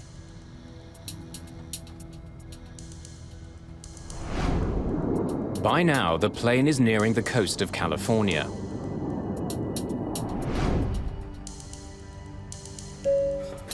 Good morning, ladies and gentlemen. We will shortly be serving you breakfast. For those of you who wish to adjust your watches, the local time in Los Angeles is now 7 a.m. Sleep well? Very well, sir. Thank you. Good morning, Captain. After their 5-hour break, the flight crew is reunited in the cockpit. Soon after, the plane runs into some stiff winds.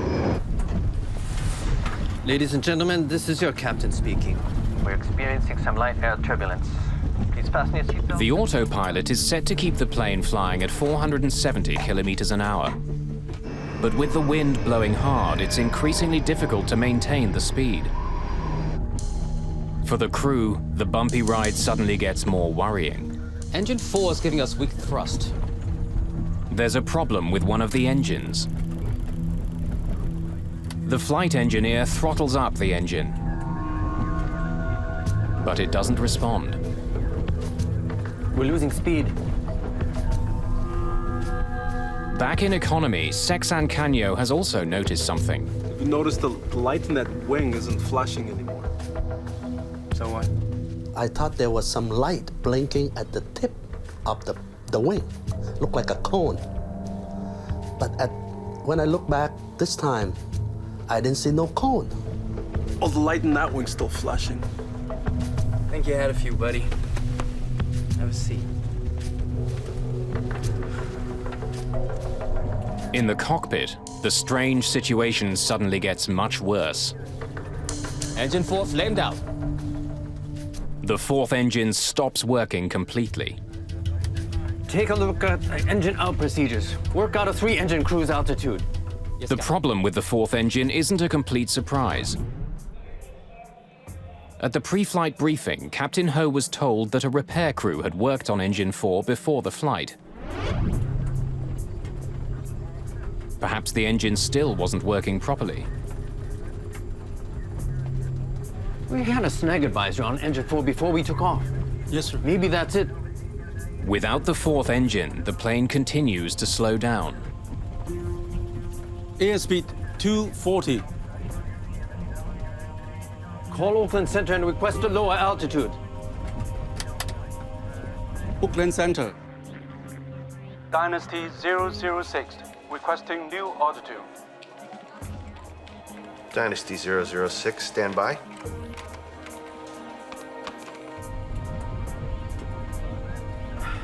Reignite Engine 4. Yes, Captain. At this altitude, there isn't much oxygen, so the chances of a successful relight are slim.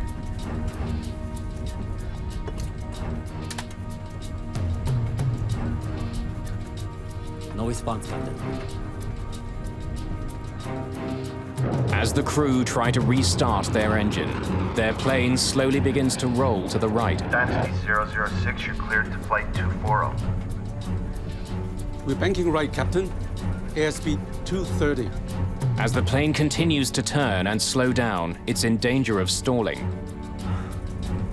Altitude hold off. Nose down. Hoping to increase his speed, Captain Ho tries pushing the plane's nose down.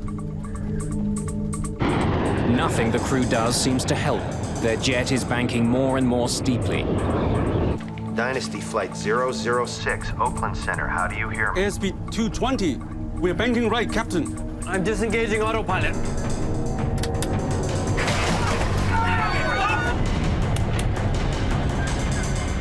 For the first time, Captain Ho takes manual control of the plane.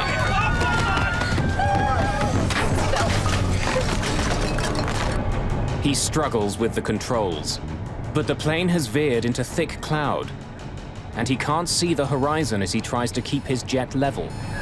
I've lost ADI. The ADIs have malfunctioned. It's going out of limits. Just minutes after their fourth engine stopped working, the China Airlines flight suddenly stalls and begins falling from the sky.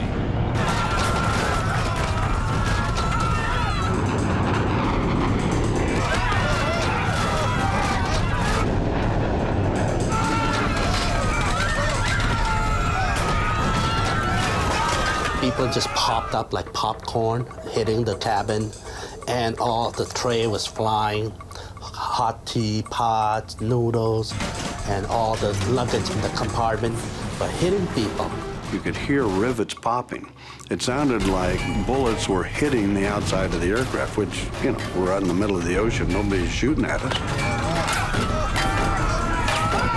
At that time, we didn't know we were going to live or die.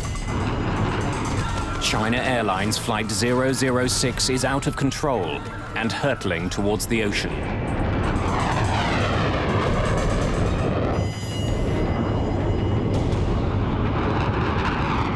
A China Airlines jet is tumbling out of the sky. After losing power to one engine, the jet is spinning out of control. It's dropping fast, straight towards the Pacific Ocean.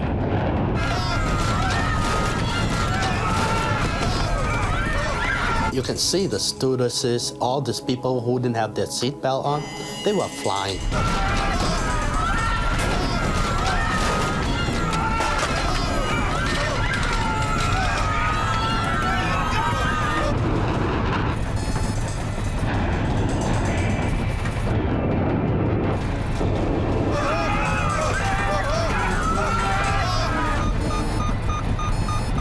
Dynasty 006, Oakland Center, how do you hear me? The crew are stunned, blindsided by their jet's bizarre behavior. Engines 1, 2, and 3 have lost thrust.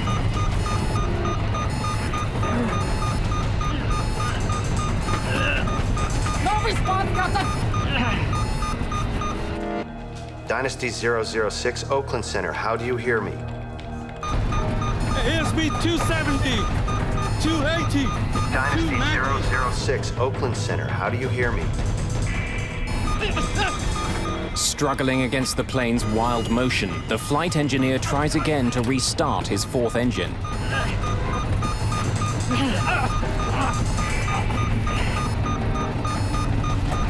Ignition negative! The G-forces are so powerful that the flight engineer is pinned to the control pedestal. Dynasty 006, Oakland Center, do you copy? You need to see this. In Oakland, air traffic control spots the plane's sudden descent. In a matter of seconds, the plane falls almost 3,000 meters. Altitude 370, 360, 350. In the cabin, the G-forces are punishing.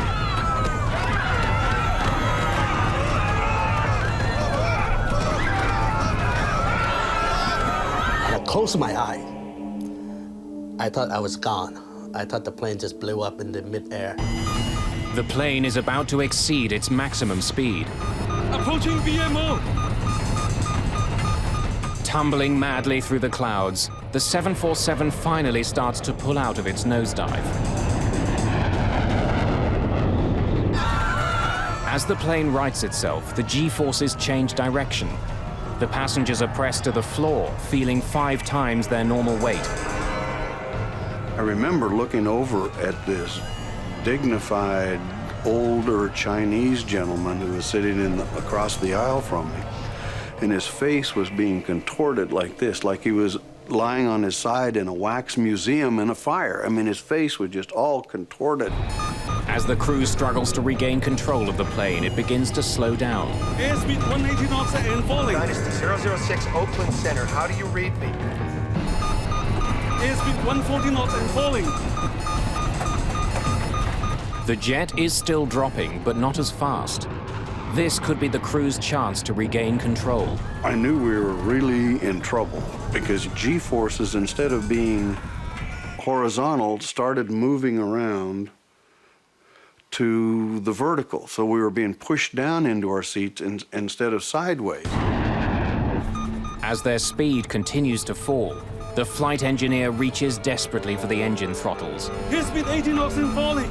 But the engines don't respond. No response. The engines are flamed out.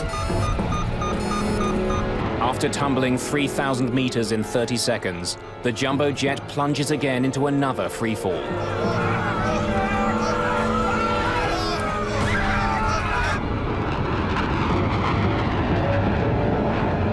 And the second time when it went down, this time it's plunge.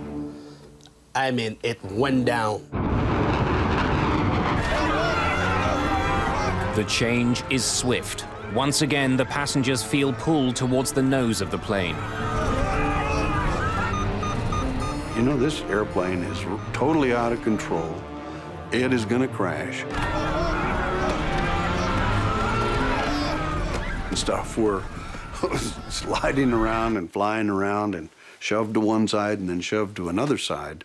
So it was kind of like being on a boat that gear is broken loose and it's just going back and forth with the waves. Ugly.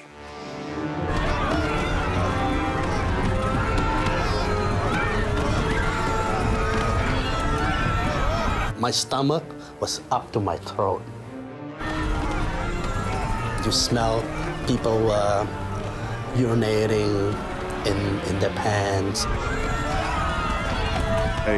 I really made peace with the Lord. And I said, to myself, I said, I've really had a wonderful life. If this is the end, I'm ready to do it. Altitude 250. Airspeed 290. As the plane spins towards the ocean, the airspeed increases rapidly.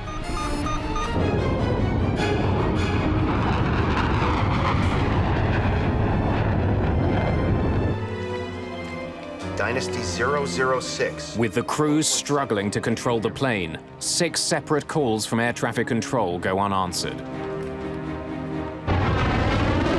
The stress of the dive tears the landing gear doors off the plane. In less than a minute, the plane drops 6 kilometers. Hold on! That's like cars! He said, I love you, man. I told him I love you, man. and we said goodbye to our wife. And he said something about his belonging. He gave all his belonging to his wife. And that's when we just start pushing our chair back together. Altitude, 15,000 feet. With no visible horizon line, Captain Ho doesn't know which way is up. We pass BMO. Without a reference, he can't stop the plane from spinning. Emergency! Emergency!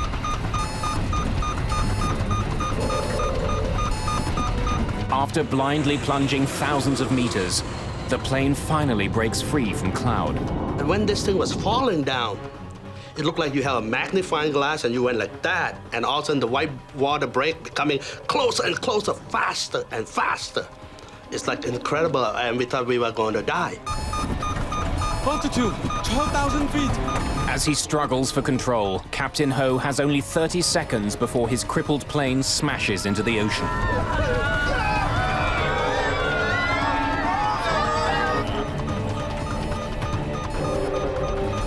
I can see the horizon. Altitude, 10,000 feet.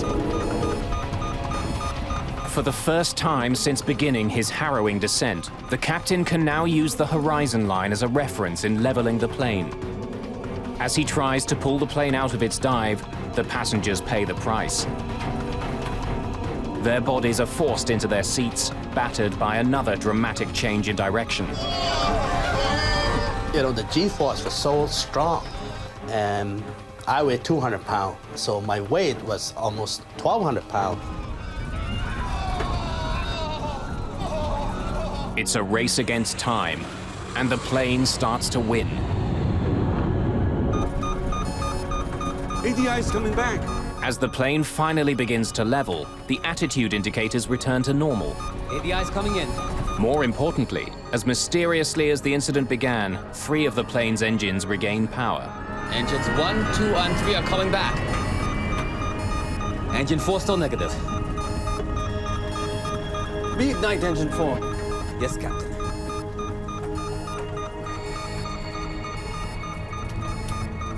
Once again, the flight engineer tries to reignite the 4th engine. But this time... Engine 4 reigniting. For the first time in minutes, the plane is flying under control. They saved the airplane. They pulled the airplane out of this acrobatic maneuver at an altitude of 9,500 feet. They popped out of the clouds at 11,000 feet, and they had the airplane in stable level flight by 9,500 feet. That was a masterpiece of flying. Ladies and gentlemen, this is the captain speaking. Is anyone hurt? Do we have a doctor on board?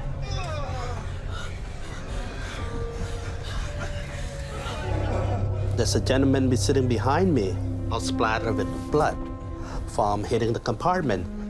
So we kept flying. And next thing I knew that the whole plane was quiet, real quiet. Nobody talked very much. If they talk, we're whispering because we don't know, we still don't know we're gonna live or die. Dynasty 006 fell off my screen, but she's back now. A new controller, Brian Campbell, has taken over control of Dynasty 006. Dynasty 006, Oakland Center, do you hear me? Can you fly the plane? 006, we are flamed out. We are... Emergency. We are 9,000. 9,000. Roger, roger. We have radar contact. Oakland Center, Dynasty 006, we can control the aircraft. Roger, roger. Less than 10 minutes after the start of their problems, everything seems normal again. Request radar vectors to return to course. There really is nothing I can do to assist. He's the pilot, he's flying the airplane. I'm going to give him a safe altitude to descend to. I'm giving him a destination. It appeared to me that he was well in control of his aircraft. Dynasty 006, Oakland Center, are you declaring an emergency? Do you want to divert to San Francisco? Negative, Oakland Center. Condition normal now. We will continue to Los Angeles. Air traffic control clears the plane to climb to 10,500 meters. But a new problem soon arises. Roger, Auckland Center. Captain, our landing gear is down and walked. Can you bring them up? Negative. The hydraulic fluid in System 1 is empty. For some reason, the plane's landing gear is down. Hydraulic fluid, which controls the gear and many other parts of the plane, is also leaking away. Auckland Center, Dynasty 006, request new clearance to maintain flight level 270. Dynasty 006, Oakland Center, do you have injuries? Stand by, Auckland Center. Sir, are you okay? My head. One passenger has suffered serious injuries, and 24 others have cuts and bruises. 006, we have at least 2 injuries on board. Dynasty 006, Oakland Center, are you declaring an emergency? Do you want to divert to San Francisco? Stand by, Oakland Center.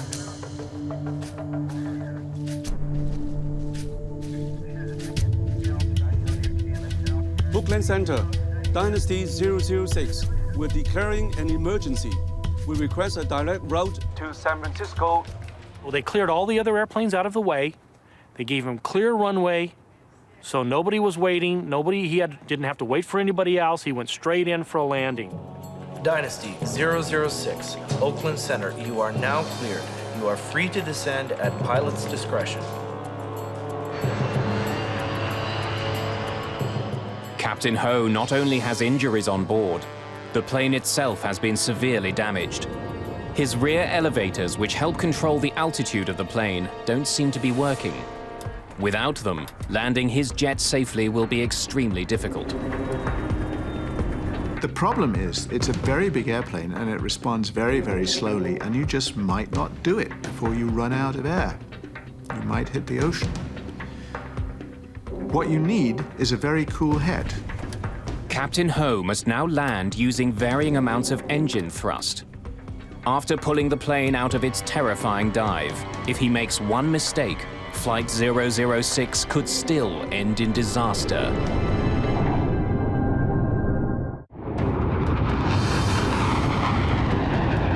Nearing the end of a trip across the Pacific Ocean, China Airlines Flight 006 falls suddenly from the sky. No response! The engines are flamed out! Emergency! Emergency! After a terrifying plunge, the crew manages to wrestle the plane level again. But the jet is badly crippled. The elevators aren't working. Without them, Captain Ho has to land mostly by reducing power to his engines. It's a controlled fall towards the runway. As we came in, we flew over the house in Atherton where I had lived, where my kids had been born. And I looked down and said, boy, this is fitting. If we don't make it down, or if this plane explodes on landing because it's been so badly torqued and ruptured, you know, at least I got to see that.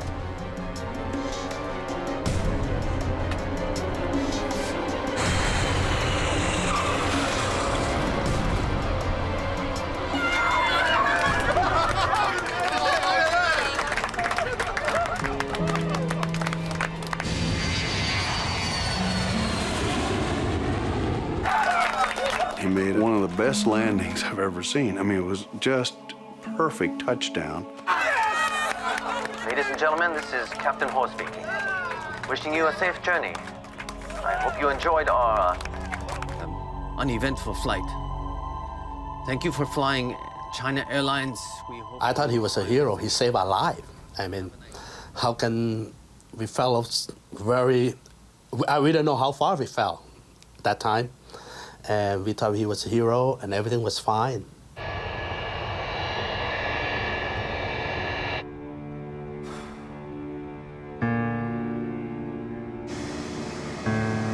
On the ground, the full extent of the damage to the plane can be seen. I saw this enormous piece of extremely complicated machinery that is much larger than most buildings, sitting there on the tarmac with bits ripped off it. Parts of the entire tailplane at the end were ripped off, as though a tornado had come through or a crane had been in and ripped pieces out of it. It was a very sobering experience. It's clear why the crew had such a hard time landing the plane. Enormous chunks of the tail are missing, either torn off by the stress of the dive or crushed when the landing gear doors broke loose.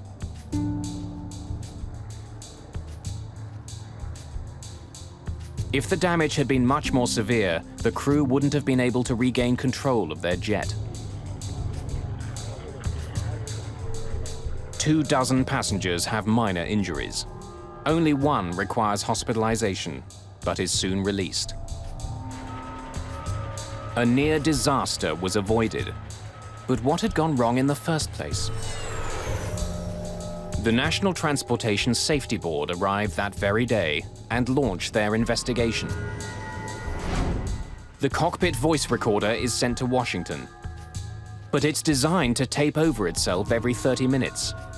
None of what happened in the cockpit during the terrifying plunge from the sky remains. Without a cockpit voice recorder, we had to reconstruct what the crew said and how they interpreted things and what was going on in the cockpit to the best of our abilities with the other data that was available to us. A record of the plane's instrument activity during the flight has been captured by the flight data recorder. But again, the team runs into a problem. The flight data recorder experienced unprecedented stress during the dive. There were electrical interruptions too, which caused gaps in the recording. The FDR information will have to be recovered using painstaking techniques of reconstruction. It's a frustrating start to the investigation. Investigators begin with what they do have. Passengers and crew report that just before the failure of the jet's fourth engine, the plane flew through unexpected turbulence. Had this caused the engine to fail?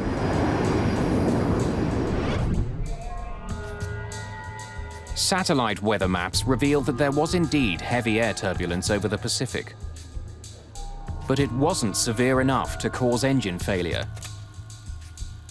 The jet's 4 engines are tested and studied. Even after the horrific dive through the sky, they're found to be in working order. However, given the previous history of problems with Engine 4, it receives particular scrutiny. They had an anomaly with one of the engines. They believed that the engine had flamed out or that there was something seriously wrong with the engine. The wear on a small throttle valve trimmer is measured. It's worn down by only 4/1000th of an inch, but that's enough to restrict the fuel flow to Engine 4. Engine 4 is giving us weak thrust.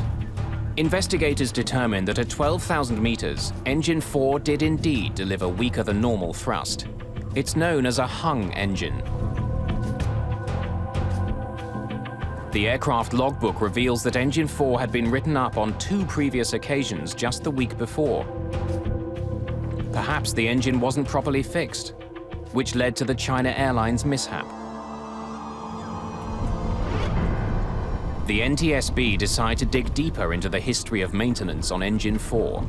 We had a snag advisor on Engine 4 before we took off. Yes, sir. Maybe that's it. But after weeks of investigation, the NTSB concludes that the engine didn't need to be replaced. All the repairs were done according to the book. A faulty engine was not the cause of the accident. And even with the loss of one engine, the plane shouldn't have been in immediate danger. Engine 4 flamed out. A 747 is designed to fly on only 3 engines. The loss of thrust on a 4-engine airplane is a minor event. It's an event, you have to take care of it, but the airplane is easily retrimmed and the airplane will fly on 3 engines with no difficulty. We're banking right, Captain. Airspeed 230. The airplane is perfectly capable of flying. It's not as efficient because it's got this big, round, drag-producing device out there, not producing any thrust. But given that it's not going to get quite so many miles per gallon, otherwise it's perfectly flyable. Take a look at engine out procedures. Work out a 3-engine cruise altitude. Yes, Captain. There are standard procedures to follow in the case of an engine failure, but the crew of the China Airlines flight hadn't followed them. They tried to reignite the engine immediately instead of descending. Reignite engine 4. Yes, Captain. They attempted a restart much too high. You are supposed to attempt to restart an engine only below 30,000 feet. They were at 41,000. What is a little curious to me is why they didn't use the normal relight procedure. They were starting to try to relight the engine at altitude, and that would likely not relight. No response, Captain. It's a mistake, but it shouldn't have led to the plane spiraling out of control. So how had a manageable problem turned into a near disaster? I've lost ADI. The ADIs have malfunctioned. It's going out of limits. To get more information on what was happening in the cockpit, investigators interview the flight crew. I heard the captain report the ADI was lost. And then I saw the standby ADI was also going out of limits. The crew tell investigators that their ADIs, which measure how level the plane is, weren't working. They could have said, this can't possibly be right. And looking at their indicators, can't possibly be right, and therefore they must have failed. The attitude indicator had indicated a position so implausible that it looked like it had to be a failed instrument. This couldn't be what the plane was really doing.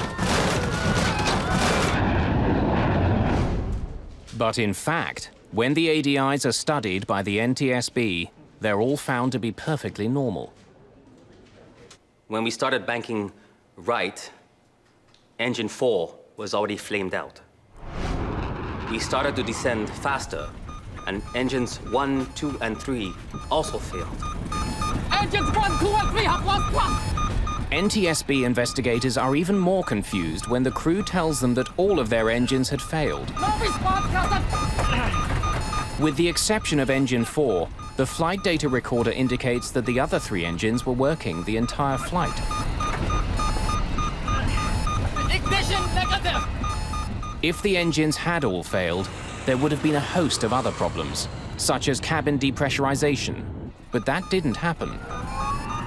Engines 1, 2, and 3 are coming back. Finally, when we descended lower in altitude, 1, 2, and 3 came back, and we were able to reignite engine number 4. Engine 4 reignited. At the end of the dive, the crew had the plane under full power. It was a remarkable recovery. But to investigators, it's a puzzle. The story the crew is telling doesn't match up with the evidence they've uncovered.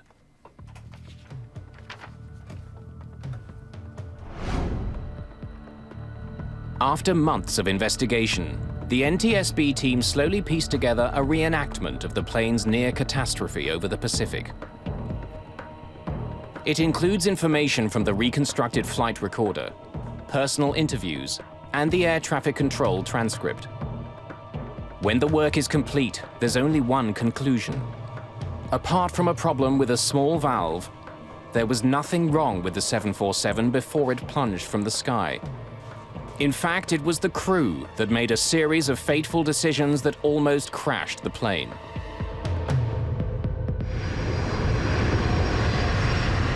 Just after 10 o'clock Pacific time, engine 4 starts to lose thrust. Engine 4 is giving us weak thrust. The flight engineer struggles to fix the problem. But investigators discover that he doesn't take one of the most basic steps he should have. He leaves the engine's bleed air valve on. The bleed air valve takes air generated by the engine to help cool the plane. When an engine isn't working properly, the valve is supposed to be closed, so the engine can use all available air to restart. It's a little puzzling that the flight engineer didn't shut off bleed air. And in my mind, the most likely reason for it is that he didn't expect to be told to restart the engine at 41,000 feet. And so when the captain instructed him to try some restarts, he just kind of wasn't ready with his checklist. He was doing something out of order. And that's why it didn't occur to him to shut down the bleed air. The end result is that the engine, which is slow to start, won't start at all. Unwittingly, the flight engineer has started a ticking clock. Engine 4 is slowly losing its ability to stay lit. We're losing speed. With more engine power on the left wing than the right, the China Airlines flight begins turning. In order to keep it from turning to the right, the proper thing to do would have been to step on the rudder. That would have produced a twisting force, so to speak, that would have overcome the imbalance of the engines. But instead of adjusting the rudder himself, Captain Ho continues to let the autopilot fly the jet. The autopilot is designed not to move the rudder. The autopilot can adjust the ailerons and spoilers on the plane's wings, but these flaps aren't strong enough to overcome the imbalance that the plane is experiencing. Without the help of the rudder, the plane's turn becomes steeper and steeper. Now, it's possible that he'd forgotten that the autopilot didn't use the rudder. He may have been assuming all along that the autopilot was just flying the airplane the way a human being would have, which it wasn't. Engine 4 flamed out. Investigators discover that after losing power to his fourth engine, Captain Ho continues to leave the autopilot on. He doesn't take complete control of the plane. He doesn't adjust the plane's rudder with his left foot. Airspeed 240. He didn't use the rudder to compensate for the lack of thrust on the right outboard engine. The airplane started to lose speed, and one thing led to another, and in the end, it was really that little error of airmanship, the failure to step on that left rudder pedal, that triggered everything else. Reignite engine 4. Yes, Captain. Rather than taking control of flying the plane, Captain Ho's attention seems to be focused on his engine problem, something that his flight engineer could handle on his own. No response, Captain. It's really critical that attention be paid to flying the airplane. But it's happened over and over again in aviation that the crew gets focused on a problem with a system, in this case an engine, but it could have been a light bulb, it could have been any other malfunction. And if everybody's focused on that and nobody is flying, then they're not prepared for what's happening to the airplane. The plane enters a critical moment. It's about to flip on its side and enter a nosedive. The NTSB believes that the captain was concentrating on his airspeed indicator, but seemingly fails to notice the instrument directly beside it, his attitude indicator. This instrument would have warned him that his plane was starting to roll alarmingly to the right. They concentrated on one part of the phenomenon and lost the full picture. And as they lost the full picture, they lost apparently a very important part of any instrument flying, which is the scan. You look at all of the primary instruments, one after the other, and whatever is going on, you look at them all constantly. During the plane's nosedive, it flies through thick cloud. With no visual horizon as a reference, the flight crew must trust their instruments to level the plane. I've lost ADI. Instead, what investigators believe happened is that the crew became spatially disoriented. They decided that their instruments were failing. They simply didn't believe what they were seeing, and they thought they had lost their attitude instruments. They hadn't lost their attitude instruments. The airplane was, in fact, embarking on an aerobatic maneuver.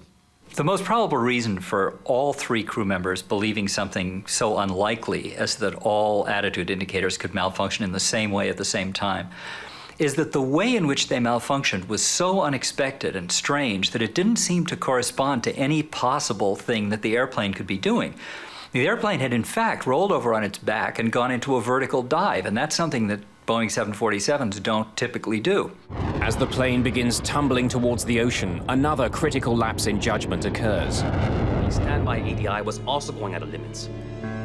I tried to restart. During interviews, the flight engineer told the NTSB that all three of the plane's working engines failed. We started to descend faster, and engines 1, 2, and 3 also failed. But the flight data recorder shows that, in fact, they were still working. In the heat of the crisis, the engineer had made an enormous mistake. Engines 1, 2, and 3 have lost thrust. The investigation reveals that as the plane fell, the thrust in each engine was indeed reduced dramatically. But the cause wasn't engine trouble. The engine throttles had been lowered to idle in an attempt to slow the furious fall of the jet. It was something the engineer missed in the chaos of the dive. You can understand why the flight engineer might have been confused about this situation if he had not seen the captain pull the power to idle on the engines. He would reasonably assume that the fact that they went to idle was a problem rather than intentional.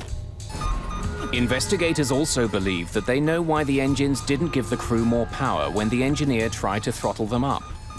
The cold temperatures at 9,000 meters would stop them from responding quickly. No response, Captain! But in the heat of the moment, the engineer could have taken their slow response as another indication that they failed.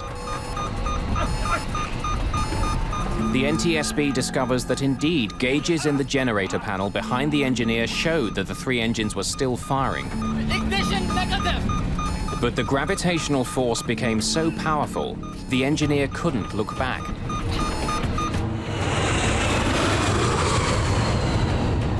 After months of painstaking recreation, the NTSB investigators believe they understand what happened inside the cockpit of China Airlines Flight 006.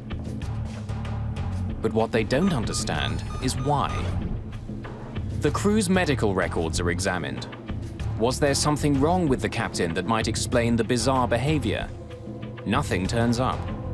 You know, it wasn't just the Three Stooges who, won a trip on a 747 or something. It was a trained crew, highly experienced, thousands of hours. How could an experienced crew make so many fundamental mistakes? The investigators find the answers in the hours before the incident. What they uncover is a potential danger that affects pilots around the world.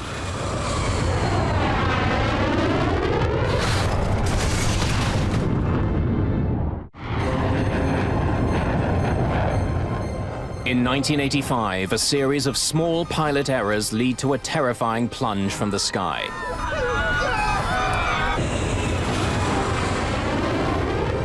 Spinning wildly out of control, a China Airlines flight tumbled 10 kilometers towards the Pacific Ocean. By the time the crew regained control, the plane was badly damaged. Amazingly, everyone on board survived.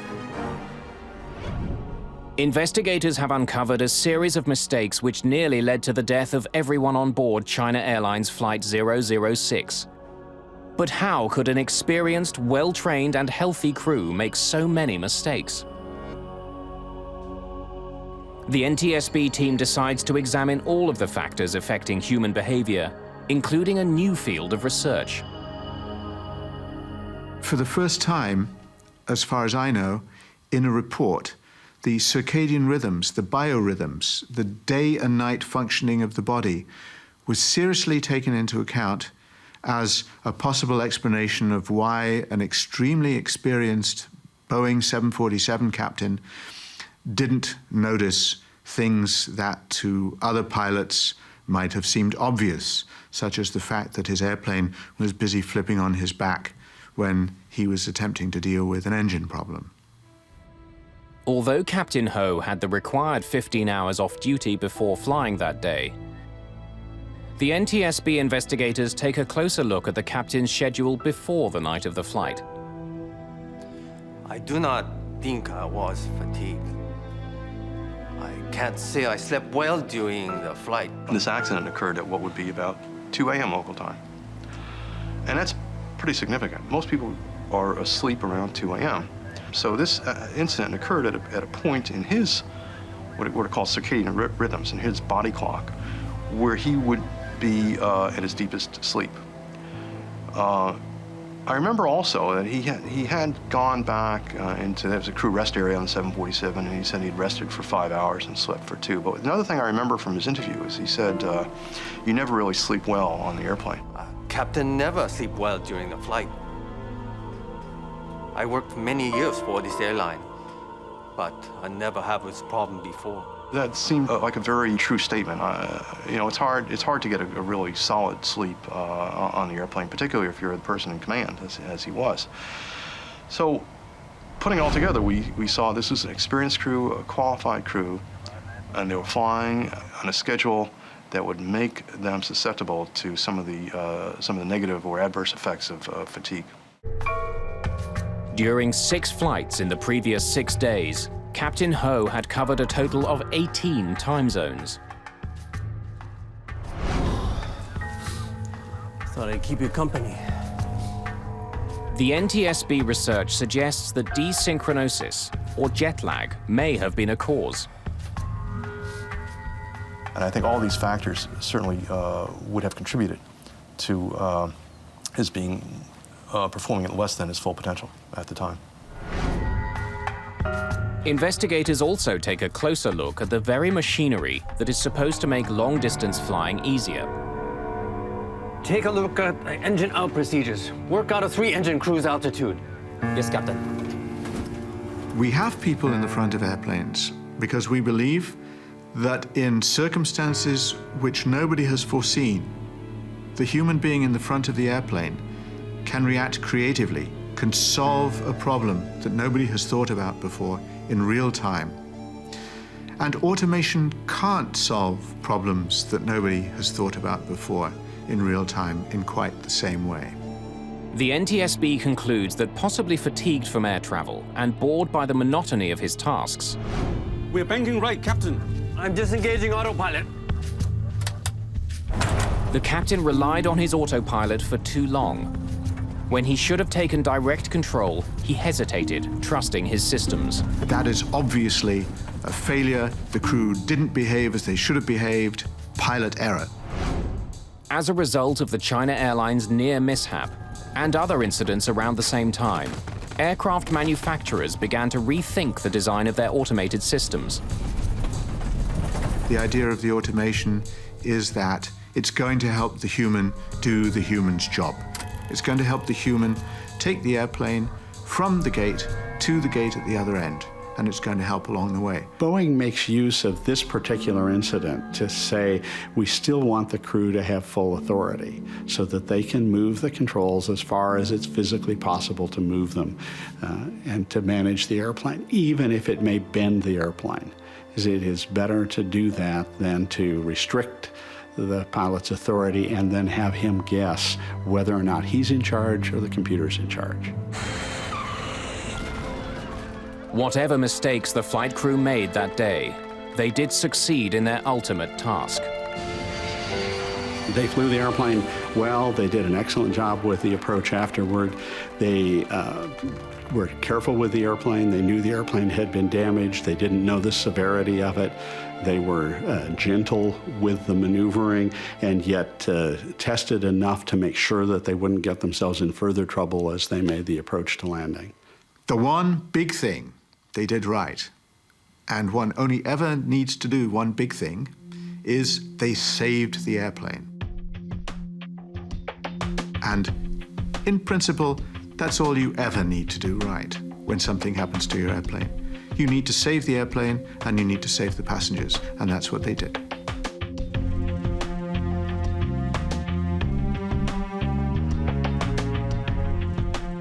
How can you forget something like that? That I survived through that. So it's hard for me to forget that I was lucky and it wasn't my time yet. The pilot saved our lives. He got us into it, but he got us out of it. And perhaps there was one other hero that day, the Boeing 747 itself. It was put through maneuvers and stresses that far outweighed its known limits. And yet, despite it all, the aircraft survived and landed safely.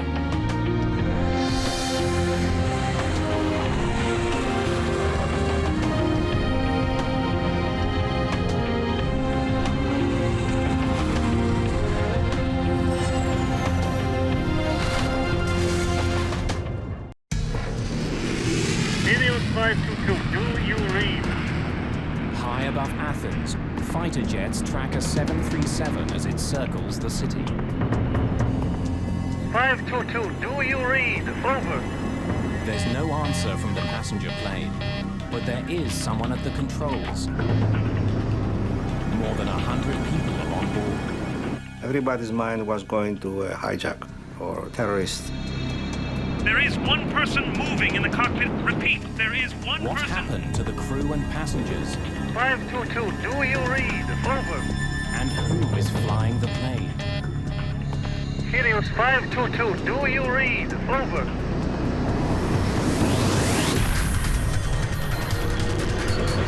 Mayday, Mayday.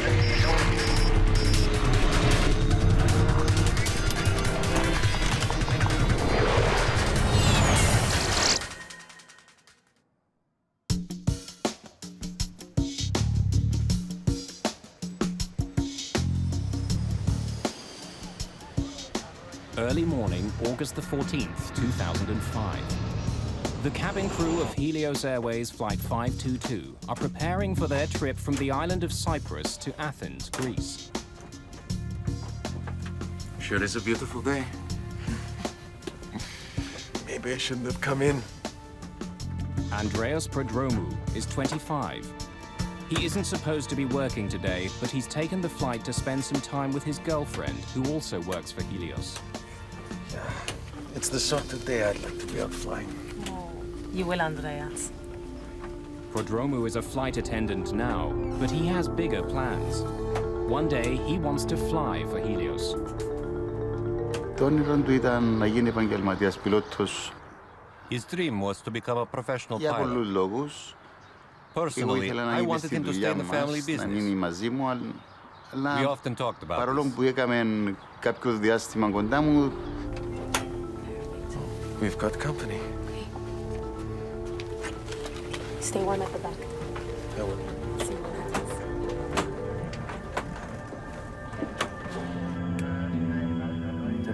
In the cockpit, the flight crew is occupied with the daily routine of preparing their jet for takeoff. It's bright today. Captain Hans Merten is an East German, a contract pilot hired by Helios for the busy holiday season. Are you almost through? Pardon? You almost done. Nearly. But the overheat lights. His co-pilot is from Cyprus.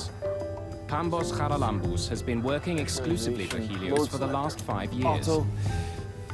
Before beginning any flight, crews are required to perform dozens of checks on various pieces of onboard equipment. Oxygen mask stowed. It's a routine but necessary procedure. Doors closed. Sorry, could you store trays? Pull your seat back. Helios is a charter airline with low-cost fares to Greece. It's a summer weekend and the plane is filled with families. In all, there are 115 passengers on the morning flight. If you need any more help, let me know. We're just about to take off. They are low fare, no frills. They don't even serve you refreshments during small sorts of flights. But they offer another possibility for the budget-minded traveler. Paros Dimitriou and Maria Rikou are traveling to the Greek island of Patros.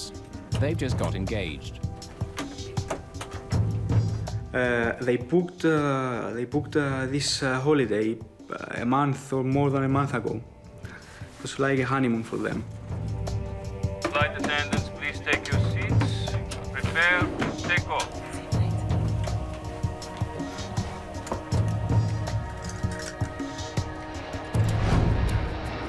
Just a few minutes after 9 in the morning, Helios Airways Flight 522 lifts off into the bright sunshine. Nicosia Area Control, this is Helios 522. Request cruising at 340. Helios 522, you are cleared to climb to 340. Have a good day. Set 340. 340.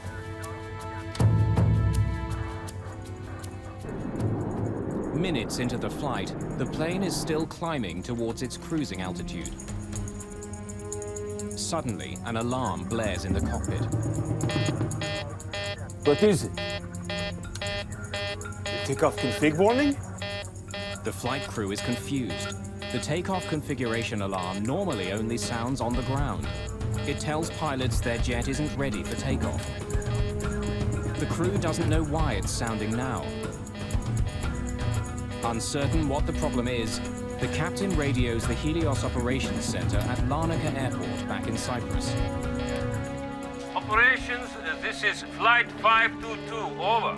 Flight 522, what can I do for you? We have a takeoff config warning on. Pardon? Our takeoff config warning is on. I'm sure it's nothing. I'll let you know when we level off. With the first alarm still beeping in the cockpit, things become even more confusing. Their master caution alarm goes off. It could indicate that some systems on board are overheating. We now have a master caution. I'll get you an engineer. 522, just a minute.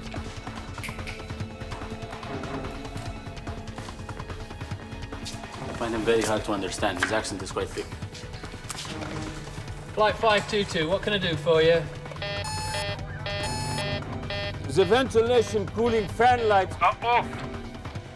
Sorry, can you repeat?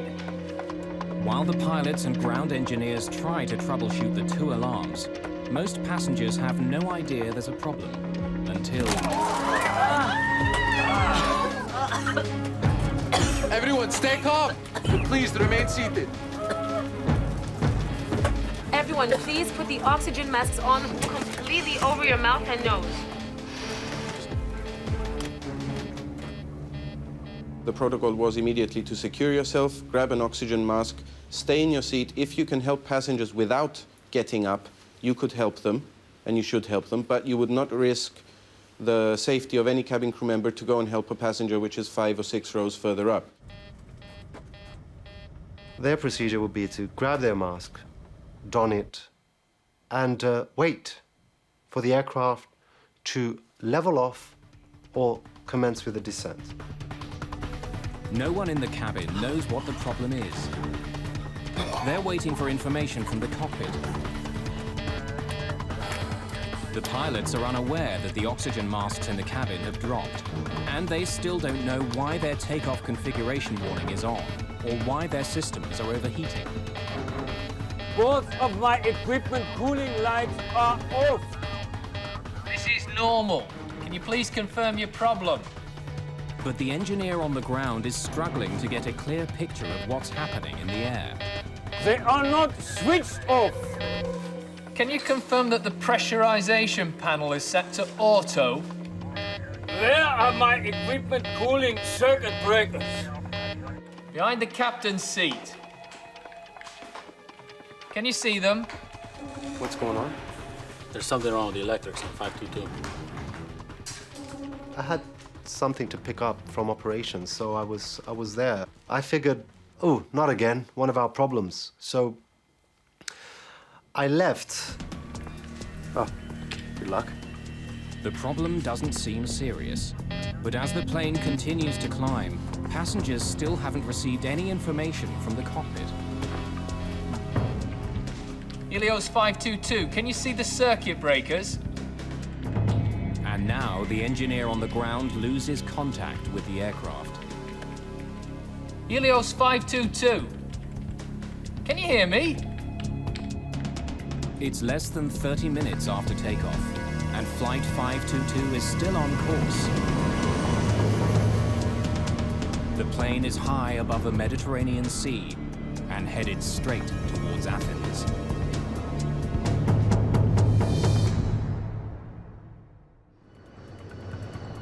August the 14th, 2005. A Helios Airways 737 with 121 people on board is circling in the sky near Athens. Helios 522, can you hear me? Shortly after leaving the island Over. of Cyprus, 2 different alarms had been triggered on the plane. The flight crew was trying to solve the problem with the help of ground engineers. But now radio contact with the plane has been lost, Air traffic control can't get any response from the captain or co-pilot. The flight to Greece normally takes an hour and a half. But the passenger jet has been in the air for over 2 hours, circling in a holding pattern. We heard that there was an airplane which was flying into the Greek territory and had no communication. Everybody's mind was going to a hijack or to terrorists. More than 3 million people live in Athens. A plane slamming into the city could cause an incredible loss of life. This is a runaway aircraft. It's a possible hijacking or it's a possible terrorist act, so let's involve the military. The Greek Air Force scrambles 2 of its most sophisticated fighter jets to investigate the Helios plane. Helios 522, do you read? Over. But the pilots aren't getting any response. One of the jets flies closer to the cockpit. Someone is in the co-pilot's seat, slumped over the controls. But there's no sign of the captain at all. The fighter pilot radios air traffic control in Athens. Athens ACC, there is one figure in the cockpit of Helios 522. He appears non-responsive. Athens ACC, checking the cabin. He can see passengers in their seats, but none of them reacts to the presence of the jet.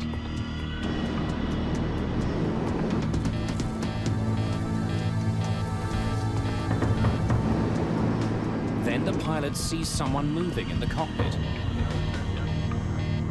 Athens control, there is one person moving in the cockpit of Helios 522. Repeat, there is one person inside the cockpit.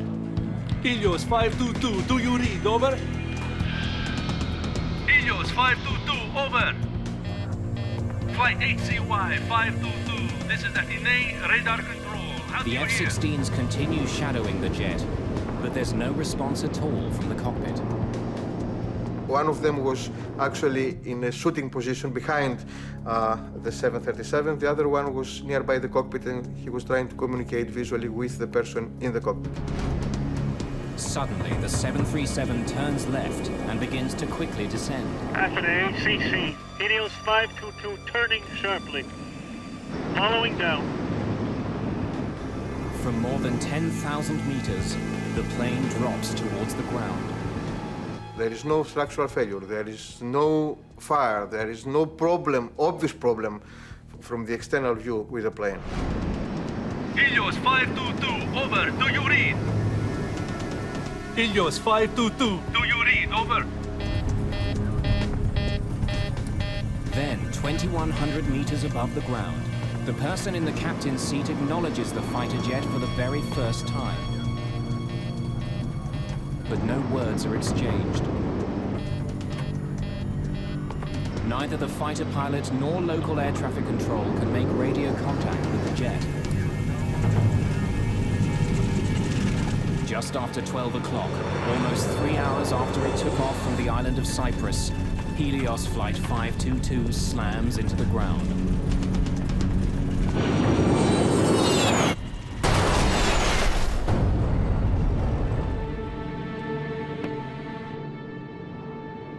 Athens ACC, Helios 522 is down. Repeat, Helios 522 is down on Grammatico Hill. Over. Fire and rescue workers rush to the crash site. There are no survivors. Flight attendant Lazaros Temetsian is stunned by what he hears at the company's operations center. It was the most chaotic scene I've ever seen. When I went back, our operations controller said that he'd lost the aircraft and his eyes, he was starting to cry. Helios is a small company with just 3 jets. Members of the cabin crew have been working together for years. For Paul Simeonides, news of the crash is particularly terrifying. He's a flight attendant for the airline, and so is his fiancée. I think that must have been the worst 30 minutes of my life following that first image, because Victoria was flying that morning to Glasgow. I had everyone and his brother, every person we knew was calling me up to find out if I'm alive, if Victoria's alive, what happened, why it happened. At first we said it takes 1 hour and a half to go to Greece, so probably it's not that plane. And it took about 2 or 3 hours later to know that Paris and Maria was on the plane that crashed. Andreas Prodromu's father didn't know his son had been called to fill in on Flight 522. Λαλή μου λέει ας πούμε ότι κάποιον αεροπλάνο I was told that Helios aircraft was lost by radar, and air controllers couldn't δεν είχε επαφή με τον πύργο ελέγχου. I got Αμέσως worried. ανησύχησα. I called Πήρα Andreas' το τηλέφωνο του Ανδρέα γιατί He δεν το always πήγε had it ποτέ on, του. and unfortunately, he Δυστυχώς δεν wouldn't απαντούσε. answer. After that phone call, Μετά I από felt as if the αυτό ground το was τηλεφώνημα pulled out from under my feet. ήμουν σαν να χάθηκε η υγεία από τα πόδια μου. It's the worst air crash in the history of Greece.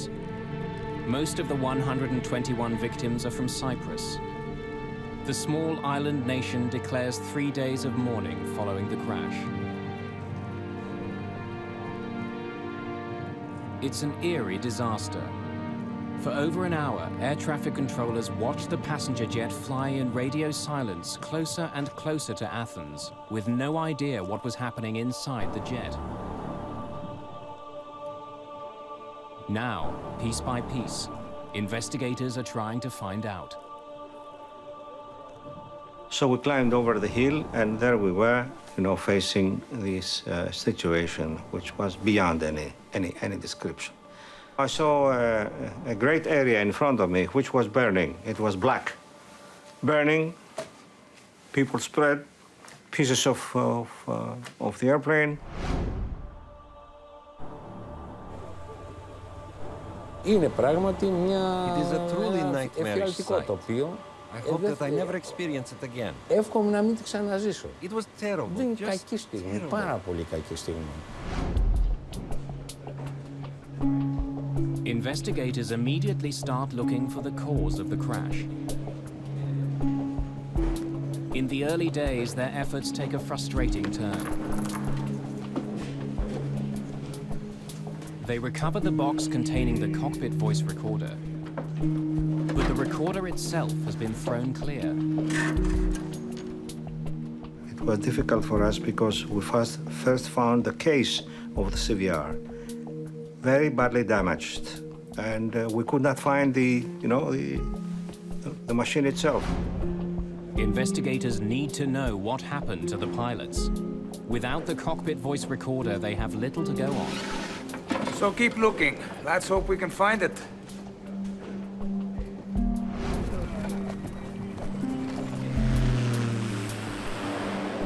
Bodies recovered from the wreckage are brought to the offices of Athens' chief coroner.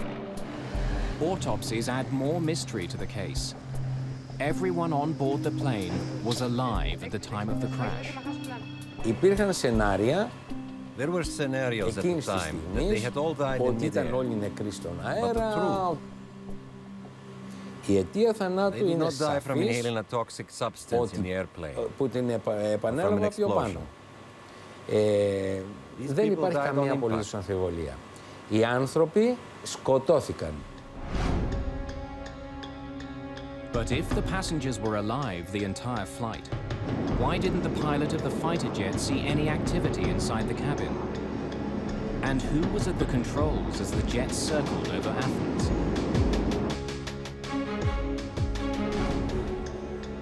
When investigators find tissue samples in the remains of the cockpit, they make a stunning discovery. The person at the controls of the plane when it crashed was flight attendant Andreas Prodromu, a last-minute addition to the cabin crew. But why was he in the cockpit? Was he trying to save the plane? Or did he deliberately fly it into the ground?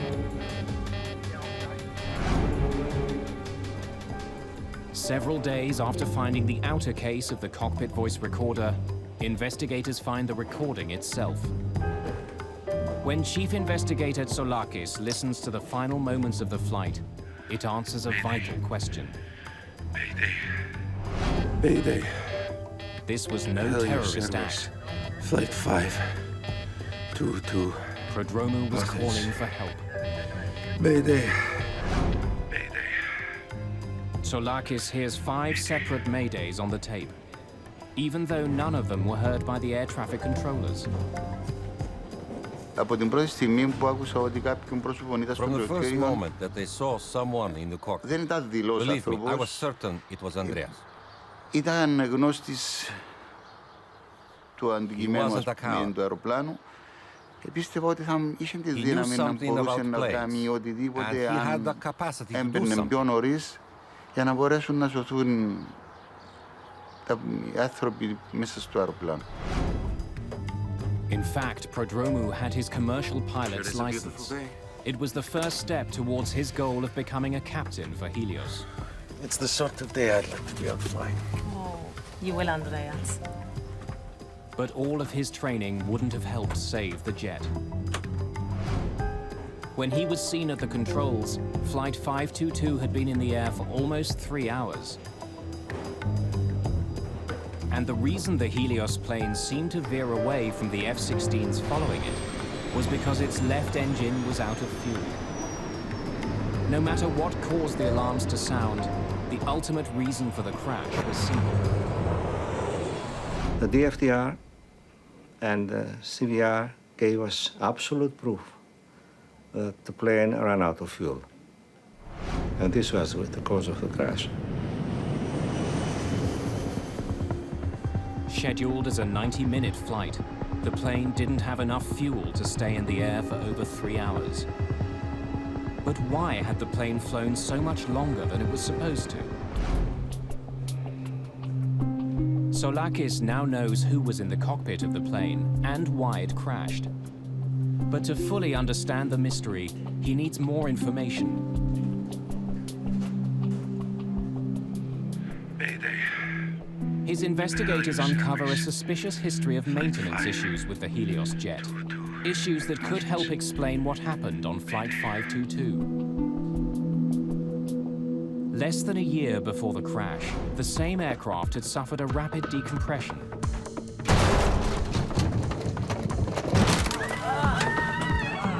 Lazaros Temetsian worked on that flight. I was in the back of the aircraft at the time. There was a loud metallic bang, a clanging sound, and the oxygen masks dropped in the cabin. Every step I was taking was difficult. It was hard to move, hard to breathe. In fact, I was starting to pant. I was panting for air. As the plane began an immediate descent to 3,300 meters, all Temetsian could do was remain strapped in and wait. Once the plane reached a safe altitude, Temetsian inspected the rear door and was shocked by what he found. I noticed that the aft service door was not fully locked. The hinges on the top and the bottom of the door were kind of displaced. I could pass my hand right through. There were no injuries, and the plane made an emergency landing, and the door was inspected. But this wasn't the only problem crews had with this plane. We would record faults in the cabin logbook constantly, and nothing would be done to rectify even these small little problems in the cabin. Engineers would take months to rectify even the slightest problem in the cabin. There were more recent problems as well. A Helios ground engineer tells Tsoulakis that on the very day of Flight 522, the 737 had another problem with its back door. When we checked the flight log for the trip, we saw that we'd have to do some unscheduled maintenance. The plane had arrived in Cyprus just after midnight on August the 14th. The cabin crew had heard loud banging noises and saw ice on the rear service door during the flight. It was scheduled to take off again just hours later. Soon after it landed, engineers began checking the problem. To make sure there's nothing wrong with the seal on the door, the engineers run a pressurization test. During normal flight, a plane's engines force air into the cabin. To ensure oxygen circulates during the trip, small valves in the rear allow some of it to leak out. A pressurized airplane essentially is sort of like a pressurized can. Well, we pressurize the airplane so that the people inside can survive the environment that the airplane likes to operate in. Switching digital pressure control unit from auto to manual. Without the jet's engines running, the engineer uses the plane's auxiliary power unit to force air into the aircraft, and the cabin is pressurized for several minutes. It's like looking for a leak in a tire. In this case, what you're having to do is pressurize the aircraft, use a barometer essentially to monitor the pressure inside, and look for leaks that way. But there's no indication any air is escaping through the back door. In this case, they felt that it was all right and they completed the test. The entire jet seems to be in good working order. After performing a series of additional routine maintenance procedures, the engineers signed off on their technical log. Investigators are faced with a dead end. So explain again how you tested the pressure. An explosive decompression could have explained the tragic events of Flight 522. If the oxygen had been suddenly sucked out of the jet, everyone on board could have been overcome. But not only did engineers check the problem, when the F-16s approached the plane near Athens, no damage was seen. There was no indication that the fuselage was punctured. Mayday. Investigators are still struggling to solve the mystery. What had overcome the passengers and crew of Helios Flight 522? And why was one flight attendant apparently unaffected? 5. The discovery of one small switch holds the key to the entire crash.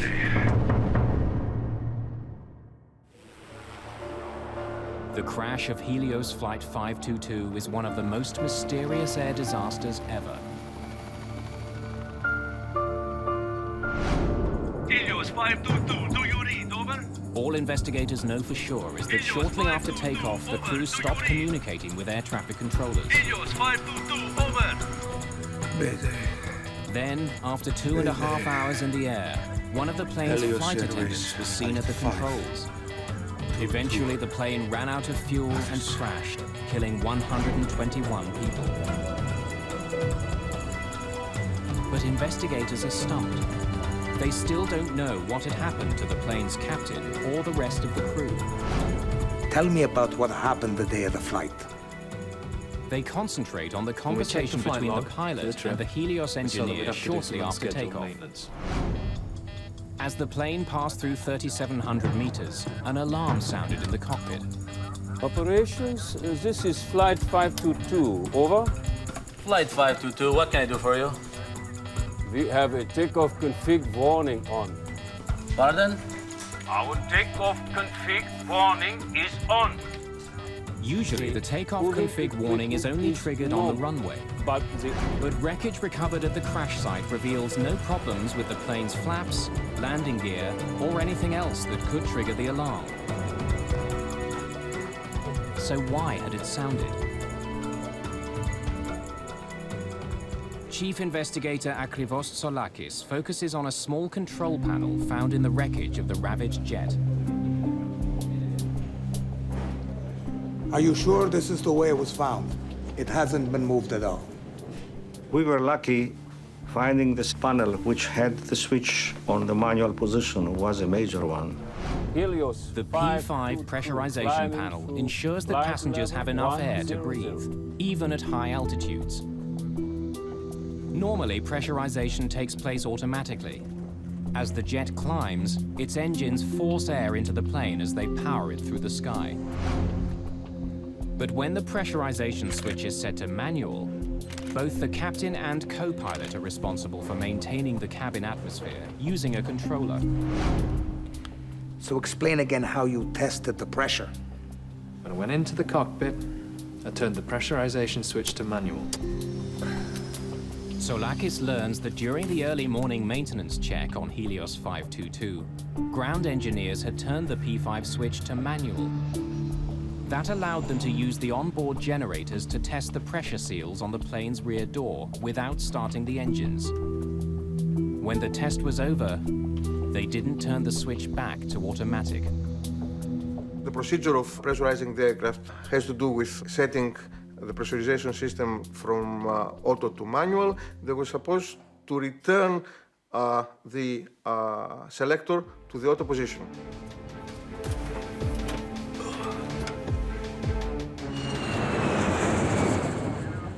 Full lights are. Several hours later, when the flight crew entered the cockpit, the pressurization switch was still set to manual. Lead air switches. It's bright today. Are you almost through? Pardon? But neither the pilot nor co-pilot saw it. As a result, after takeoff, the cabin would not pressurize automatically. And the higher Flight 522 climbed, the thinner the atmosphere became. Not turning the switch back to automatic was a deadly, hidden danger. Are you sure this is the way it was found? It hasn't been moved at all. Soulakis believes this panel could be the key to the disaster. Leaving one switch on manual could have led to all the other problems the plane faced. To prove he's right, he takes an unusual step. 4 months after the disaster, he takes an Olympic Airlines 737 on the same route flown by the Helios jet. If he's right about what caused the crash, this plane should react exactly like the doomed airliner did. Are we ready to go? When there is a complicated accident like this, I think reenactments should be performed. Of course, it's expensive to have a jetliner flying for 3 or 4 hours, but it is worthy if you have to come with some results which benefit to the overall investigation. Make sure the P5 is set to manual.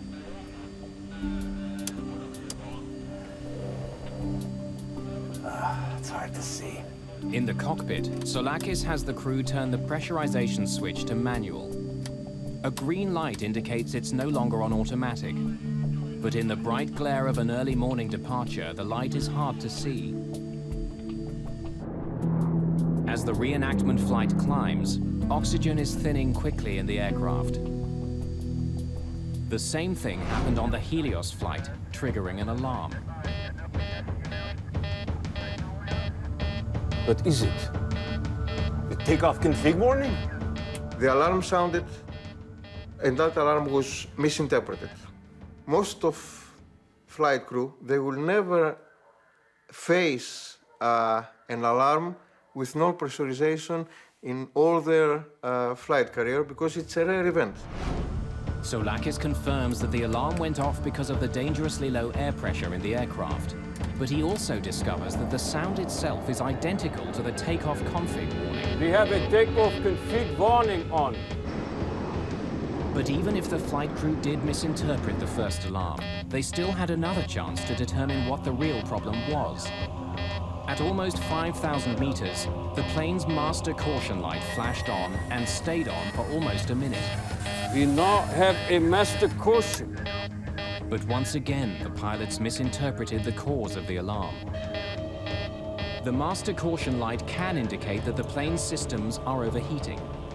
But it can also tell pilots the oxygen masks are down.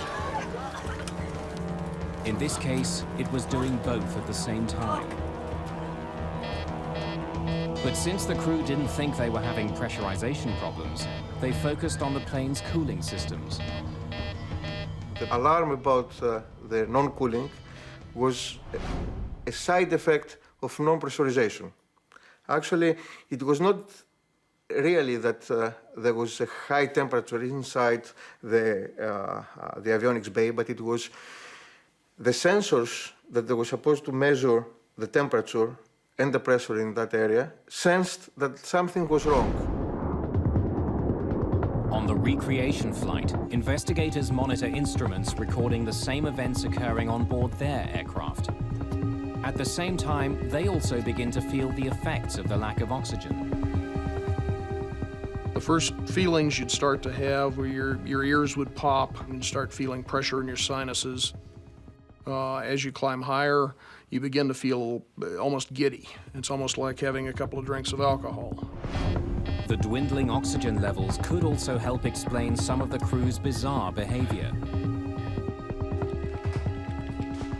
When the ground engineer asked about pressurization, Can you confirm that the pressurization panel is set to auto? Captain Merton ignores the question and responds with one of his own.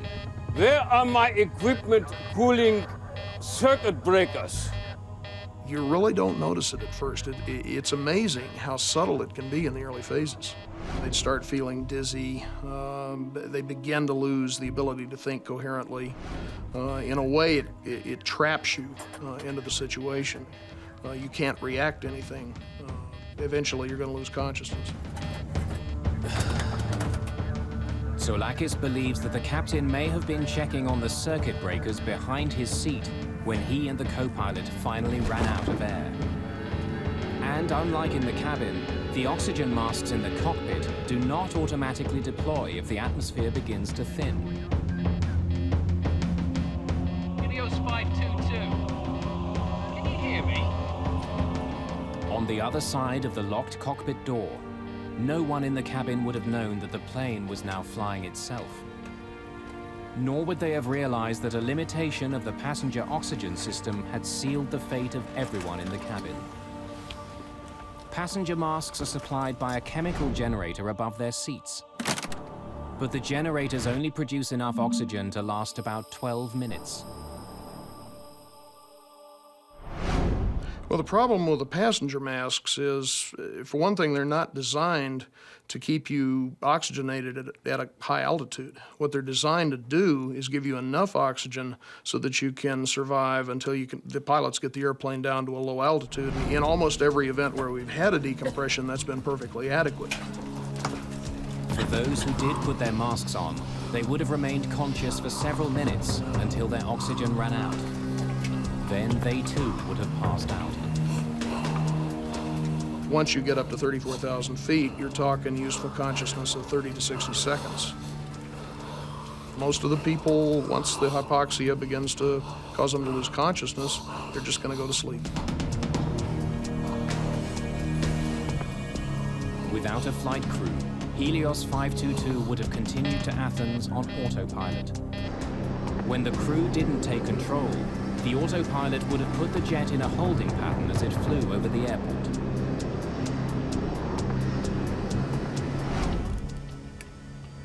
Exactly the same thing will happen on the reconstruction flight if cabin pressure isn't restored.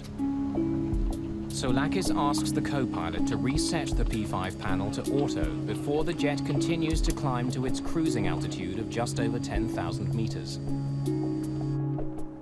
Then, as it approaches Athens, Soulakis also has an F-16 shadow the jet, performing the recreation. He wants to confirm that it was Andreas Prodromou at the controls of Flight 522 when it went down. We dressed one of our guys with the uniform of the steward. He came in, he sat on the captain's chair, and the F-16 was looking at him. He was confirming that it was exactly what he saw on the accident plane. The reconstruction also answers another question about the tragic fate of Helios Flight 522. The cockpit voice recorder picked up several strange noises. They're heard just before Prodromou enters the cockpit. Soulakis confirms that these sounds were made by Prodromou using the electronic keypad to unlock the cockpit door. We confirmed all those items and during the reenactment flight, and it was very, very useful. It filled a lot of gaps we had. Okay, take it down. For Chief Investigator Soulakis, the reenactment flight has been convincing. There was no dramatic cabin failure. Instead, a series of small mistakes and misunderstandings had led to the worst air disaster in Greek history.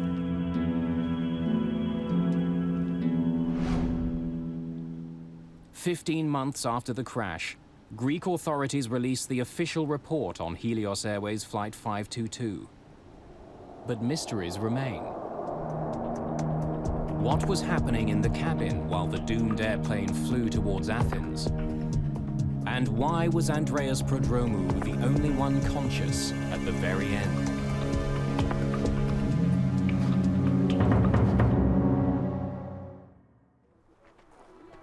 The crash of Helios Flight 522 was the worst disaster in the history of Greek aviation.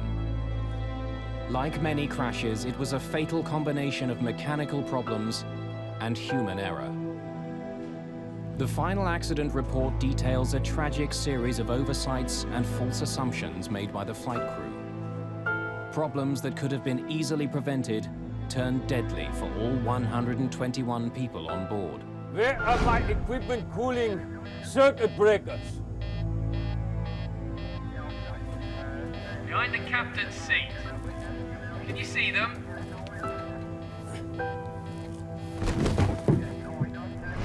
But what the final report does not do is explain what happened in the cabin of the plane.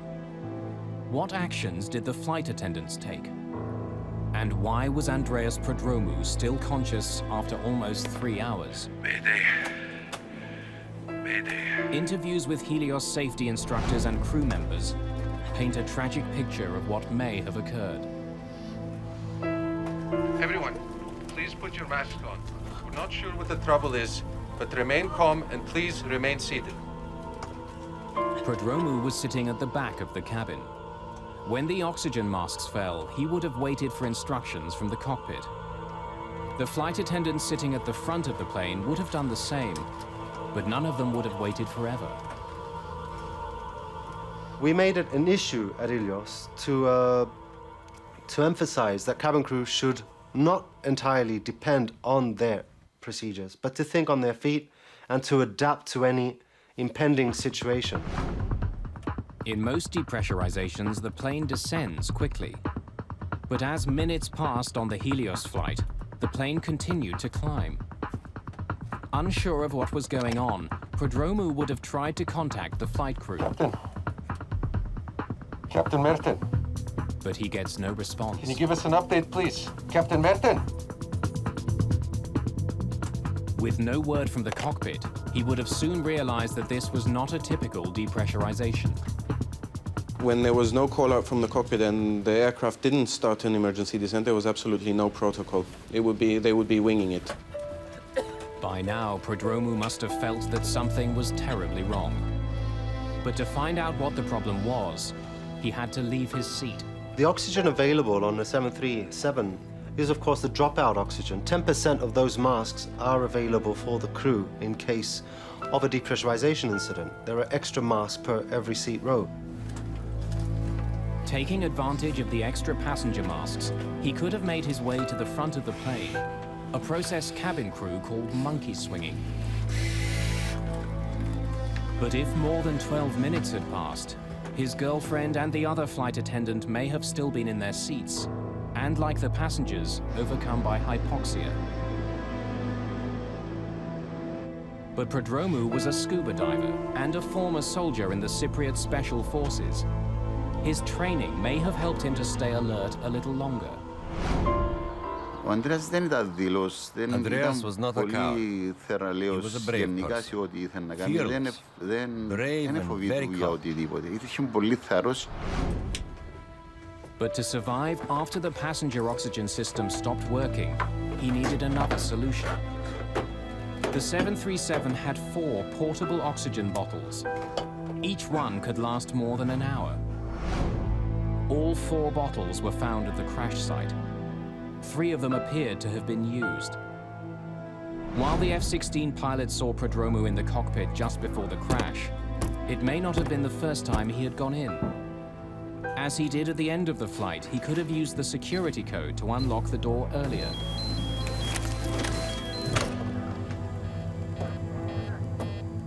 the procedure would be to enter the flight deck via the cockpit door. Initially to bang on the door, and then, if no response is forthcoming, to enter the code and enter the flight deck.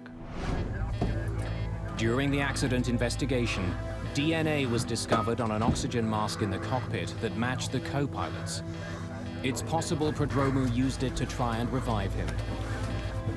You can still revitalize somebody for quite an extended period of time if you get to them before major brain damage is set in. And that's somewhat a variable situation depending on the person, depending on how long they're exposed to a high altitude. But if he was in the cockpit earlier, why did he leave? No one will ever know. Probably was a little bit disoriented, a little bit confused. He's reacting a lot slower than he normally would. What was his state of mind? What was his physical condition? We think that he knew what was really the problem, but is that the real situation? It's a real question. After 3 hours in the air, everyone who didn't have bottled oxygen would have been unconscious. As it approached Athens, Flight 522 was now a ghost plane.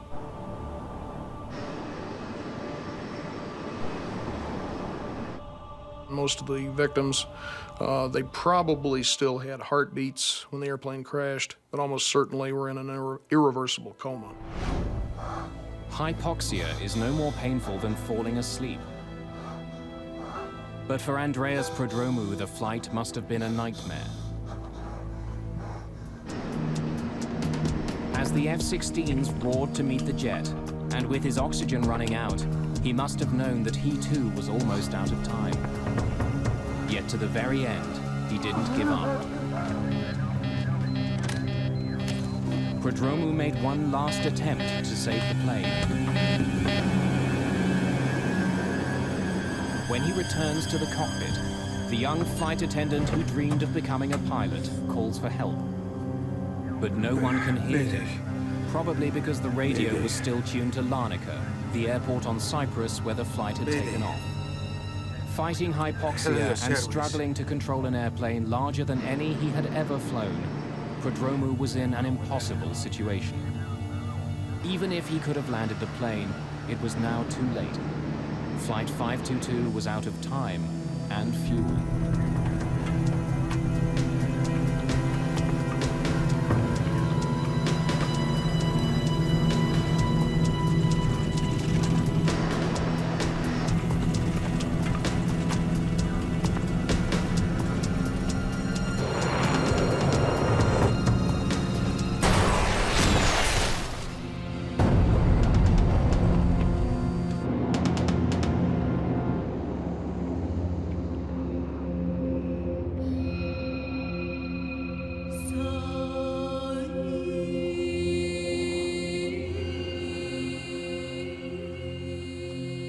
There are pictures of Andreas in Cyprus, in the cemetery where he and his girlfriend Charis are buried side by side. Σαν πατέρας πως θυμούμαι το γιο μου. As his father, my son is in front of me. Wherever I go, he's always there. Σ' άφησε ένα μεγάλο κενό. He left a very big gap. Δυστυχώς, δεν θα ξεπεραστεί ποτέ. We will never get over it. There are pictures in Greece, too. On the hill north of Athens where Helios Flight 522 crashed, there are faded photographs of many of those who died. Bleached by the brilliant Mediterranean sun, they gaze over the rugged, ancient terrain, silent witnesses to one of the world's most bizarre and tragic airline disasters.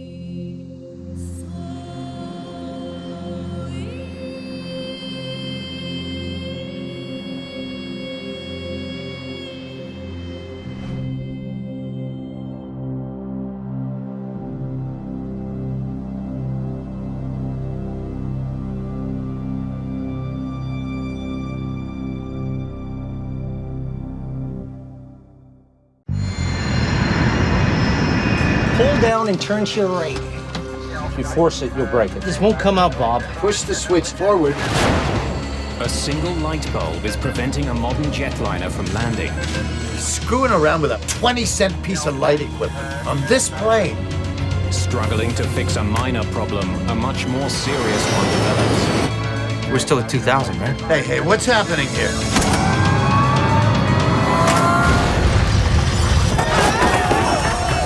The plane crashes in a remote swamp. Those who survived the crash face a new danger. The swamp has filled with jet fuel. No one light a match! Eastern 401 was a pivotal accident in aviation history. The crash would point investigators to an astonishing danger lurking in all commercial cockpits.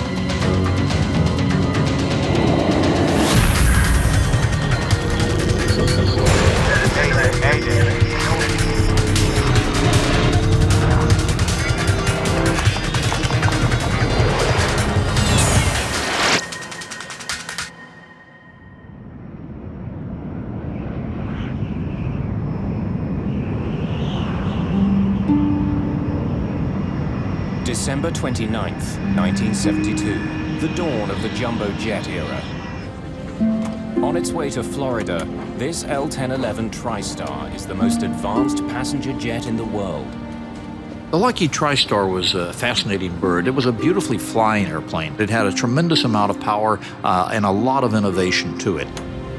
The cabin of this Eastern Airlines jet is large and quiet. The service is first-rate. Bob Loft is the captain for Eastern Airlines Flight 401. He's been with the airline for more than 30 years. His first officer is Albert Stockstill. His second officer is Donald Repo. The jet has left the bitter cold of New York behind and is now descending towards Miami. Welcome to Miami. The temperature's in the low 70s, and it's a beautiful night out there tonight. Go ahead and throw them out.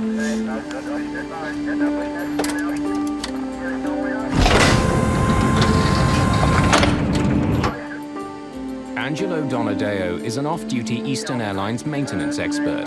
He's catching a ride back to Miami. There are 176 people on board tonight's flight. Most are heading south for New Year's. Ron and Lily Infantino have been married for only 20 days.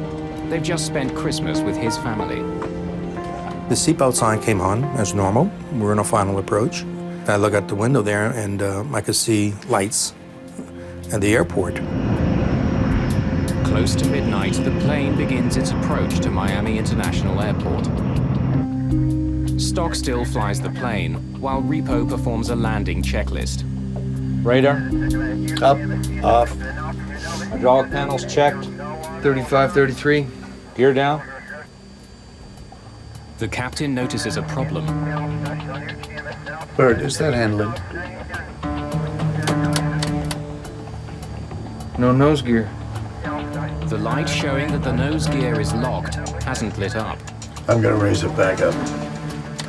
The gear might not be all the way down. Loft tries again. The sound of the landing gear echoes through the plane. It makes a pretty loud grinding noise. If you've flown very much, you're familiar with that sound. So they did that several times. The pilots did that several times, and we weren't alarmed. It's just one of those things that happens sometimes, and we just kind of looked at each other and said, great, we're gonna be late getting home. Still no light. Loft isn't sure if his front landing gear is locked. If it isn't, landing could be disastrous. Tower, this is Eastern 401. Looks like we're gonna have to circle. We don't have a light on our nose gear yet. Eastern 401 Heavy, roger. Pull up, climb straight ahead to 2000. Go back to approach control, 128.6. You want me to test the lights or not? Yeah, check it. Flight engineer Repo performs a test nicknamed the Christmas tree. It lights up every warning light in the cockpit to see if the bulbs are working. The nose gear indicator light fails the test. The bulb is probably burnt out. But there's a slim chance of a double failure. Both the light bulb and the landing gear could be broken. Bob, could you just jiggle the light? But the troublesome bulb is out of the captain's reach. On the ground, air traffic control directs Flight 401 to climb to 2,000 feet and circle away from the airport until the problem is solved. You want me to fly, bro? What frequency did he want us on, Bert? 128.6. I'll talk to him. It's right above that red one, isn't Yeah, it? I can't get at it from here. Wow. Yeah, I can't make a pull out either.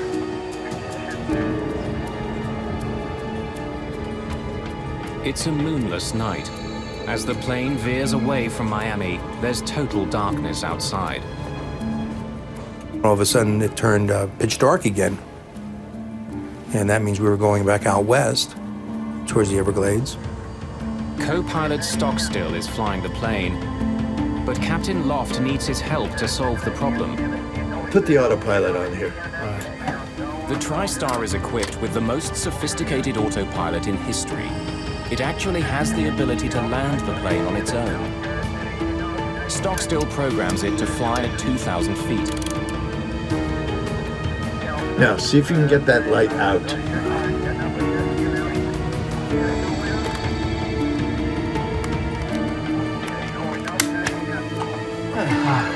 The light is finally removed.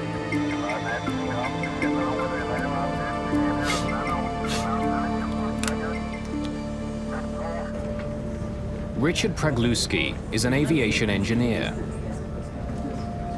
He takes this flight regularly and can tell that the plane is experiencing technical problems.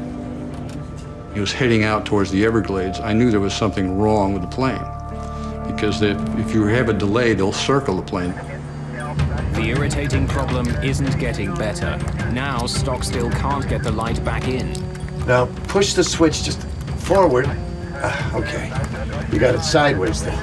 Eastern 401, turn left, heading 300. Okay, 300, Eastern 401. Hey, get down there and see if that damn nose wheel is down. The electronics bay on the plane is underneath the cockpit. The room, nicknamed the Hellhole, is a unique feature on wide-bodied jets.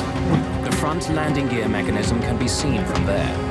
You got a handkerchief or something so I can get a little better grip on this? Hold down and turn to your right. Anything I can do it with? Turn to your left one time. Get down there and see if that damn This thing... won't come out, Bob. If I had a pair of pliers, I could cushion it with that I Kleenex. can give you a pair of pliers, but if you force it, you'll break it. Just believe me. To hell with it, to hell with this! Get down and see if we're lined up with that red line. That's all we care.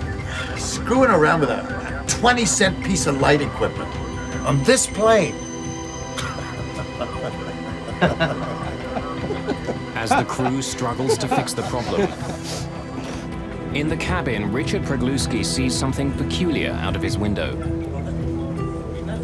I could see a tower to my right in the distance, and it looked like we were going into a glide path, which I found very strange. Pragluski has noticed something the pilots haven't. The plane is getting closer and closer to the swamp below.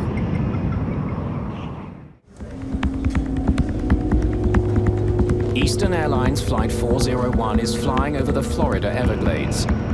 Below it, nothing but a dark, deserted swamp.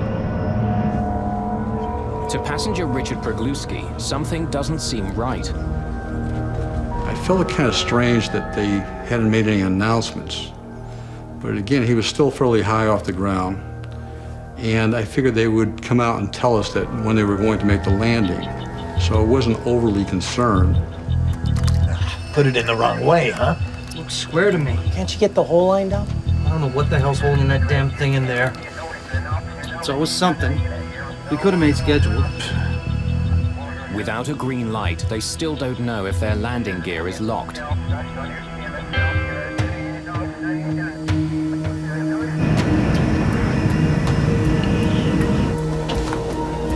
Flight engineer Don Repo is now in the belly of the plane.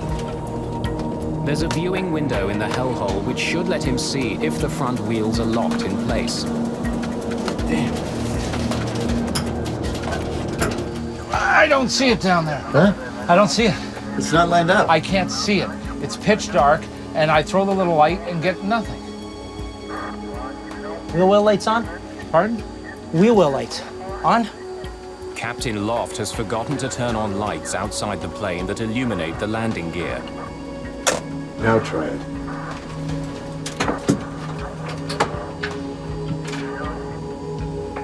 United 737, turn radian 01027.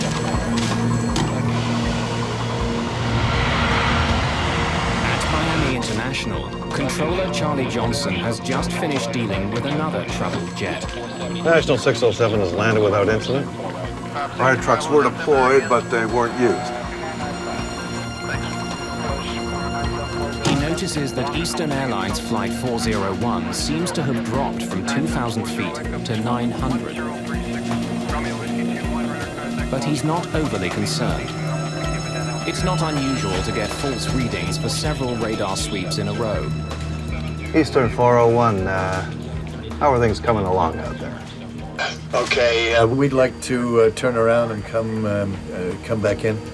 Captain Loft believes that he'll soon get confirmation that his gear is locked. He wants to return to the airport. Eastern 401, turn left, heading 180.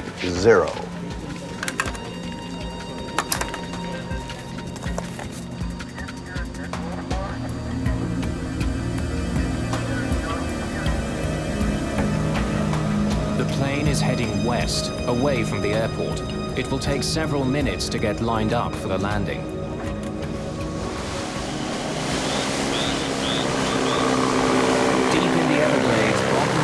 Is hunting frogs with a friend. Eastern Airlines Flight 401 roars past.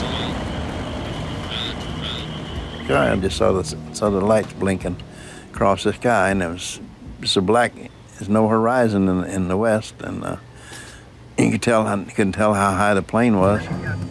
Suddenly, the pilots make an alarming observation. We did something to the altitude? What? We're still at 2,000, right? Hey, what's happening here?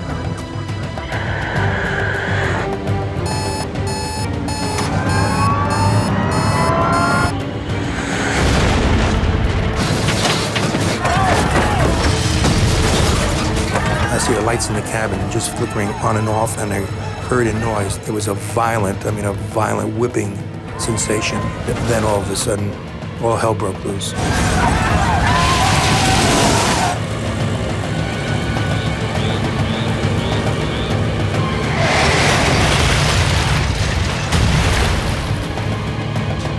Charlie Johnson notices that Flight 401's altitude now reads as coastal or sea level. Eastern 401, I've lost you on the radar there, your transponder. What's your altitude now? There's no response from Eastern 401. Another plane makes a disturbing report. Miami approach, this is National 611. We just saw a big flash, looked like it came out west. Don't know what it means, but wanted to let you know.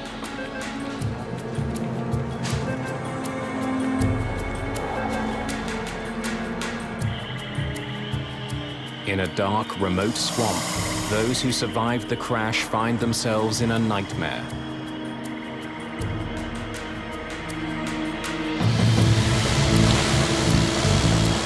Bob Marcus races towards the site of the crash.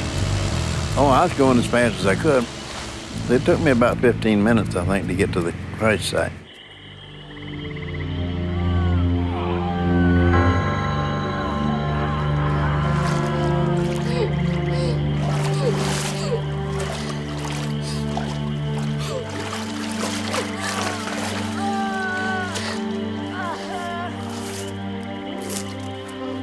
Remarkably, Richard Pregluski is alive. I knew I was badly injured because I could see my clothes hanging from my body. I had almost no clothes on the upper half of the body, and I could see skin coming down my arms. And I also knew that when you're in shock, you feel no pain. So I knew I really was seriously injured. And I started thinking, I said, well, you know, the pain will come later, but how do I keep calm and get out of there? Because the longer I'm in that swamp, the condition I'm in, the more danger I'm in. When the crashed, a huge fireball tore through the cabin. I remember that fire coming to my face. I remember the flash. I remember that I tried breathing and I could not get my breath. Of course, the fire took all the oxygen out of the air. And that's the last thing I remember until I got up in the swamp itself. Ron Infantino was knocked out by the crash. He wakes up in the swamp. So I was thrown quite a bit. And I was away from Verizon or everybody else. Nobody was even near me. Lily. Lily. He's badly wounded. His new wife, Lily, was sitting next to him, but now she's nowhere to be seen.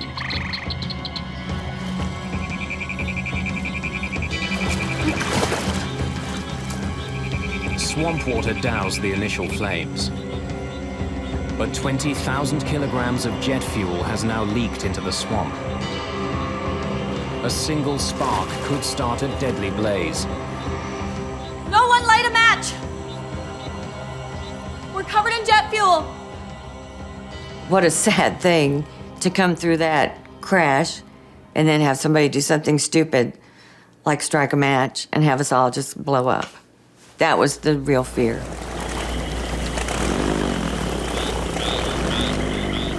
Hoping to help the survivors, Bob Marcus jumps into the swamp. He immediately feels the sting of the jet fuel on his skin. It burnt my legs. I had to treat my legs for burns for about a week. Marcus quickly spots a survivor who's in grave danger. The badly wounded man is still strapped to his seat. He's on the verge of drowning. Had his head kept dropping down in the water. He come up, he said, "Help me. I can't hold my head up much longer," and then dropped back down in the water. So I helped him, I pulled him up. Don't worry. I got you. I got you. Bob Marcus saves dozens of lives, preventing many people from drowning.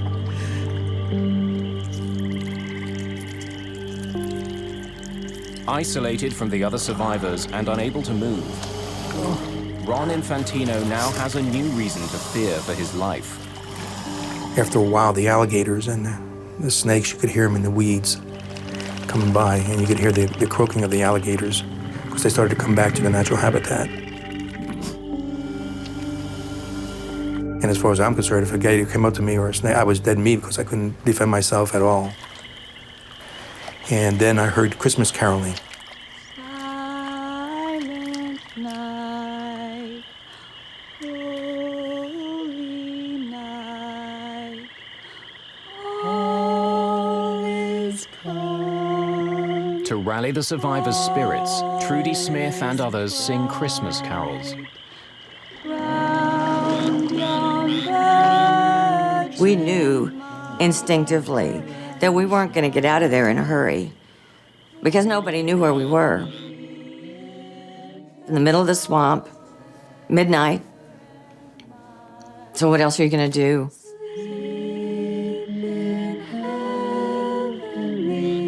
And you got to picture us this, I mean, in the dark at night, or you hear us singing in the wilderness.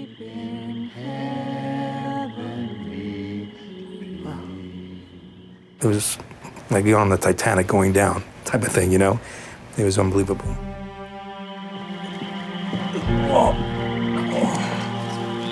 Within minutes, Coast Guard helicopters are sent out in search of the crash site. But in the pitch-black night, they can't find the wreckage. Bob Marcus tries to signal the distant helicopters. But I could see where they were, and they were going the wrong direction. And I just waved the light at them until I saw them turn and head back towards us.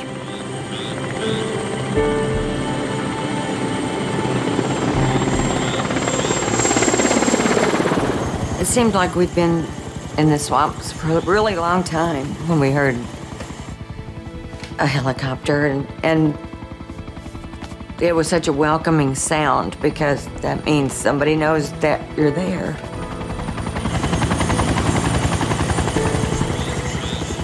Less than half an hour after the crash, the Coast Guard arrives. but the nearest landing site is 100 meters away.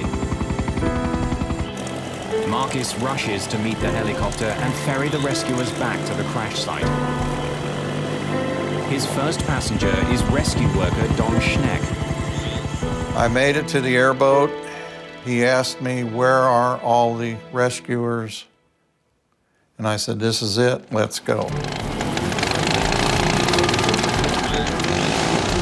He took us out into the glades to a point where he said, this is as far as I want to go because I don't want to run anybody over. And he said, there are bodies out here all over the place.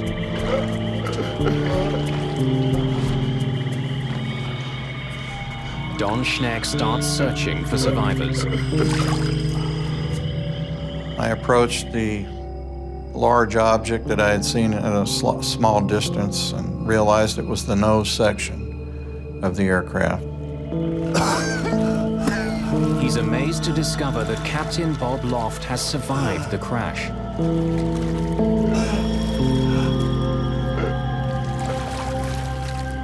He was in bad shape. He had lacerations, so I knew he had broken ribs. I could tell he was in shock, so I calmed him down, told him, I'm the only one here right now, but they're coming. Just hang in there. I'm going to die. He told me that, and I argued with him. Anything to keep anything going.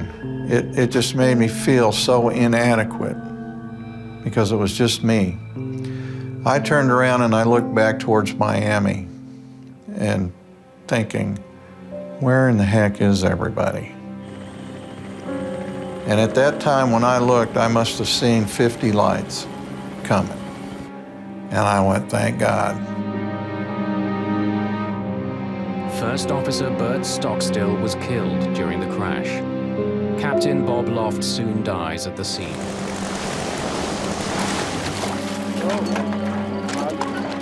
Angelo Donadeo and Don Repo have survived and are taken to hospital. In all, 77 people survived the crash. 99 people are killed. By dawn, all the wounded have been transported to Miami hospitals. Ron Infantino is one of the many who are struggling to survive. Priest comes over and does the last rites. So right then I knew I was in bad shape. And it's a scary thought. And of course at that time I'm still asking for Lily, you know, have they seen her? It was such a madhouse there that night, you could imagine. Lily. Where's Lily?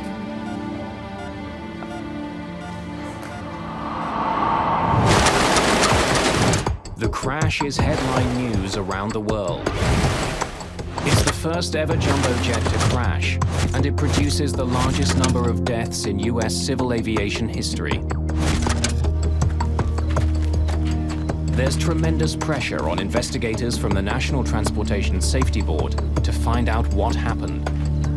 It was an enormous puzzle because this was the newest, the most sophisticated, the best of the airliners. It apparently was in perfect working condition. So the NTSB perceived that this was going to be a very long investigation that involved multi-level potential problems. The crash site itself is an important clue for investigators arriving at the scene. The trail of debris is enormously long. That suggests that the plane hit the swamp almost in the same nose-up position as it would while landing at an airport. Its descent was clearly slow and gradual. NTSB investigators have documented the final settings for many of the instruments in the cockpit. They discover that the autopilot was set to maintain an altitude of 2,000 feet. So why didn't it? Maintenance expert Angelo Donadeo is interviewed. All he can tell investigators is the crew was trying to fix a light bulb before the crash. Within days, the plane's 2 black boxes are recovered. Investigators hope they will provide some answers. Before they can extract the data, flight engineer Don Repo dies in hospital. Ron Infantino is given some devastating news of his own. The body of his wife Lily has been found under the plane's wing.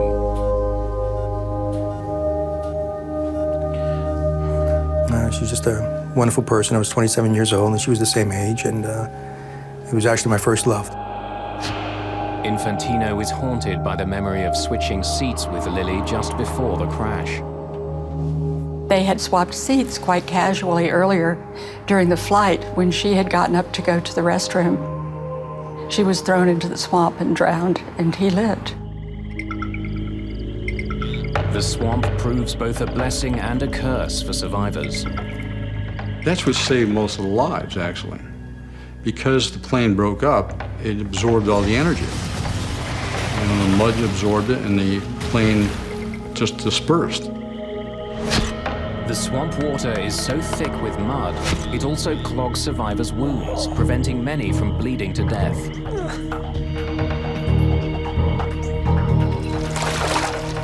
But there's a deadly new threat facing some survivors. Their wounds have become infected, contaminated by a deadly organism found in the black mud of the Everglades. The organism produces an infection called gas gangrene. It can kill a person in just 2 days. Gas gangrene can only be destroyed in a hyperbaric chamber. It's a pressurized container that gets filled with high levels of oxygen. The oxygen gets forced into the wounds and kills the bacteria. 8 of the surviving passengers are infected with gas gangrene. Hyperbaric chambers must be found for all of them.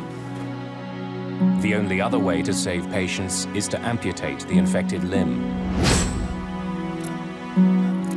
Ron Infantino's arm is badly infected. Doctor came in and says, well, we've diagnosed it as gas gangrene. He says, we got to take your arm off immediately or have to get you to a hyperbaric chamber. Unfortunately, he says, the only hyperbaric chamber is at Mercy Hospital, and that's all been taken advantage of. Unless doctors can find a chamber soon, Infantino will lose his arm. While doctors search for a chamber for Ron Infantino, investigators examine what's left of the plane. They test its flight controls, engines, instruments, and its electrical and hydraulic systems. The plane was virtually new. It was in perfect condition. There was no mechanical reason found that would have caused the crash. In fact, some parts of the plane are in such good condition that the NTSB gives them back to Eastern Airlines so they can be installed on other airplanes in its fleet.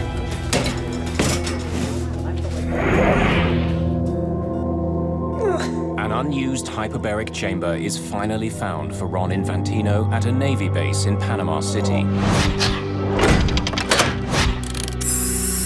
He spends 40 hours in the chamber. The pressurized oxygen kills the bacteria and saves his life. Gentlemen, we have 3 causes of the crash to explore. A state-of-the-art jetliner plunged 2,000 feet without the crew noticing. Investigators know the plane was mechanically sound. They now focus on other possible reasons for the unobserved descent. At the top of the list is subtle incapacitation of the pilot. The autopsy of Captain Bob Loft has yielded a gruesome discovery. Captain Loft had a large, undetected tumor growing in his brain. It pressed into the part of his brain responsible for sight. Medical records reveal that between the ages of 50 and 52, vision in the pilot's left eye had rapidly deteriorated. Doctors believe that the captain may have had reduced peripheral vision. The tumor could have created blind spots. As his attention became focused on the malfunctioning light, he may not have noticed dire warnings on his altimeter.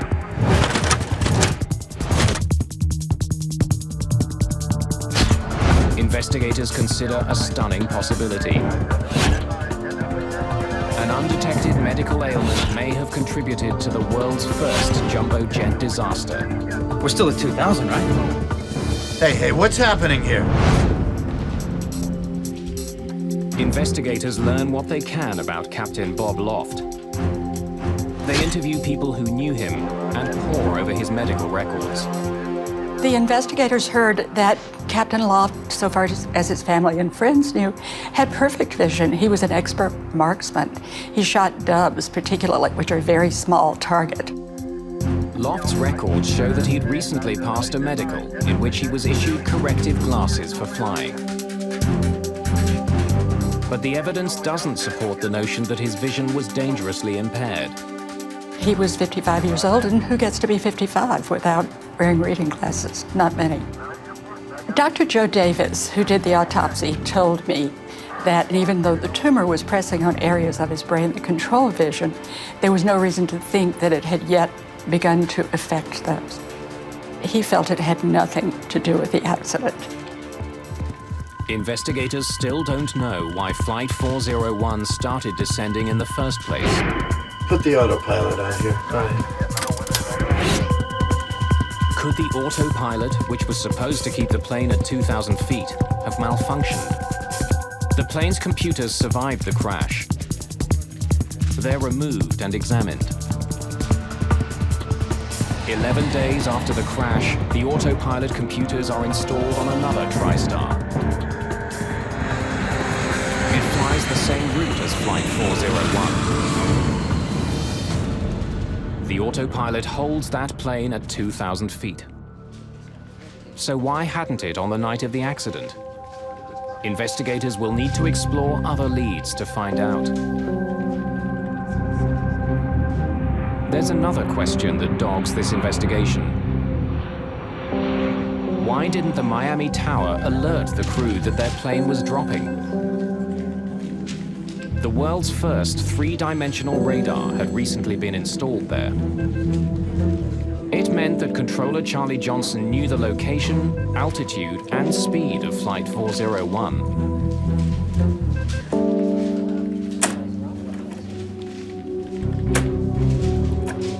National 607 is declaring an emergency. Investigators study recordings of Johnson's Runway 9 conversations. will need fire and ambulance sent out right away. And discover that on the night of the crash, it was another plane that demanded most of his attention.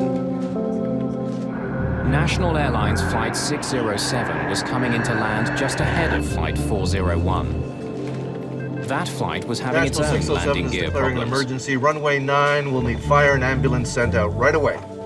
As he focused on the emergency, Johnson handed Flight 401 over to another controller. But just as National 607 came in for its emergency landing, the other controller phoned Johnson and handed Flight 401 back to him. Eastern Heavy's coming back to you. Unsafe nose gear. No. At the time, Flight 401 was already over the swamp. Johnson had 5 other planes to monitor. He was also dealing with the aftermath of his emergency landing. National 607 has landed without incident. Trucks were deployed, That's when he but noticed they that weren't Flight used. 401's altitude had dropped to 900 feet. The way the radars work, still to a certain extent this happens, but back then it was even worse. Coast mode was a very well-known phenomenon. I mean, you might lose the target for 2 or 3 minutes in terms of the altitude reporting part of it, and it goes and gives you some weird altitude, and then boom, it's right back where it should be. But the controller didn't stop there, and this was really to his credit. Johnson decided to make contact with Flight 401. Eastern 401, how are things coming along? Okay, we'd like to turn around and come back in. Eastern 401, turn left, heading 180. After that brief exchange, Johnson assumed there was no problem. Eastern 401, how are things coming along? Okay, Investigators conclude that at that moment, Controller Johnson was the only one who could see that the plane was losing altitude. Why hadn't he passed that information along to the crew? US government regulations for air traffic controllers provide the answer. It simply wasn't part of a controller's job. At the time of the crash, the FAA required approach controllers to maintain a separation of the airplanes. It did not give them a duty to maintain the altitude of the airliner with regard to the ground.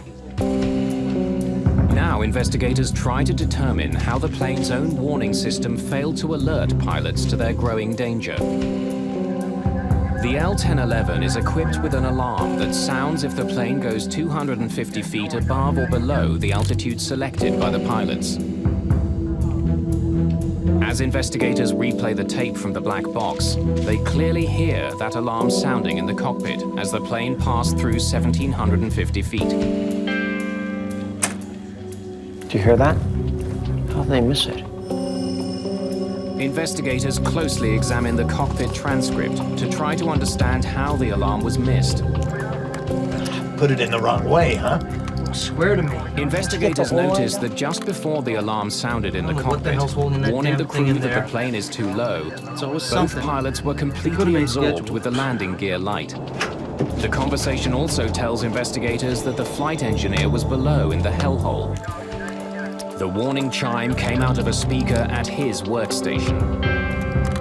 Investigators begin to realize that the two pilots were unable to hear a perfectly audible alarm because they were focused so entirely on solving another problem. That chime, which is clearly heard on the cockpit voice recorder, was not registering in the minds of all the men on that flight deck. Not because they weren't trying to pay attention, but because they were tunneled in on this one problem. That's what we do as humans. Investigators now focus on crew distraction as a likely cause of this accident. Several instruments would have displayed the decreasing altitude. The major question was, why were the pilots so preoccupied that they were not looking at the instrument panel?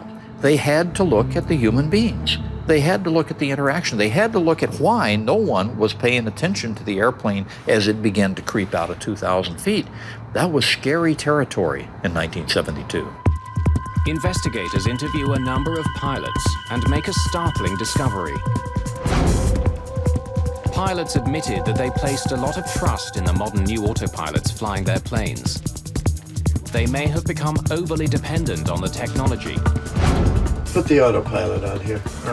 Investigators suspect that the Eastern crew was so confident in their autopilot that they didn't monitor their instruments as closely as they should have. Now, see if you can get that light out. Once the autopilot was on, none of the pilots paid attention to actually flying the plane. Still got to find out why that plane went down. Investigators still haven't determined the most crucial piece of information. If the autopilot was working, why did the plane dive into the swamp? We did something to the altitude? What? The pilot's conversation clearly shows that they hadn't deliberately started descending. We're still at 2,000, right? Hey, what's happening here? So why did it happen? The answer comes in a dramatic form when the NTSB conducts a public hearing in Miami 2 months after the crash. Before the hearing, an Eastern Airlines pilot named Daniel Gellert wrote the chairman of the NTSB offering to testify on his own behalf. He had flown the TriStar L-1011 and noticed some abnormalities. The world of airline piloting in 1972 was hostile to a pilot going around his chief pilot and his airline and raising his hand to the NTSB and saying, hey, wait a minute, I've had an experience too, because airlines were far more insular than they are today. Gellert tells the hearing that during a recent flight on a TriStar, he had accidentally dropped a map on the cockpit floor. As he bent down to pick it up, he nudged his control column. He noticed immediately that the plane's autopilot had been affected. The part of the autopilot controlling altitude had been turned off. The NTSB discovers that Gellert's experience is shared by others. In fact, 17 days after the accident, Eastern Airlines tacked a notice onto a company bulletin board and also mailed it to all of its TriStar pilots.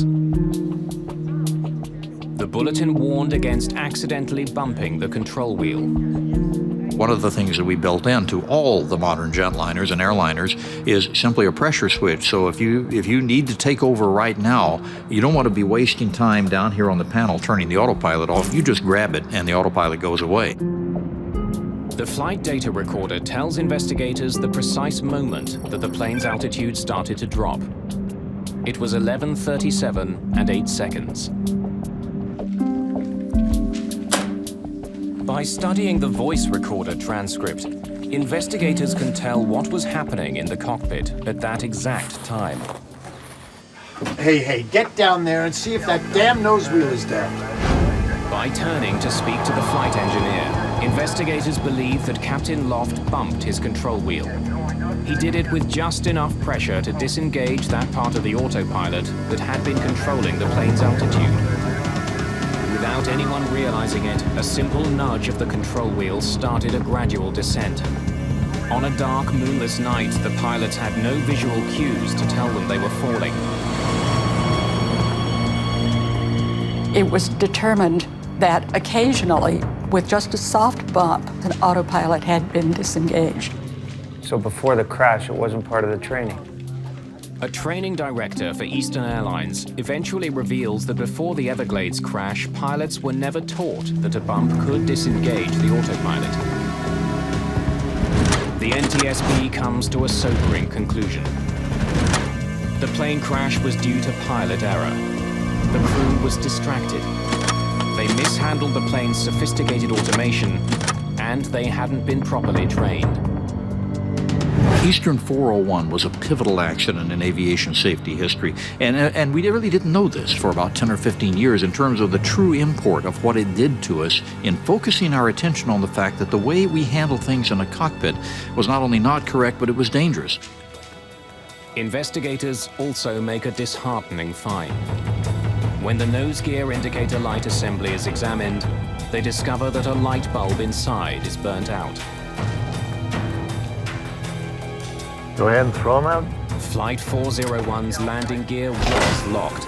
The plane could have landed. The only piece of the plane that failed was a $12 light bulb.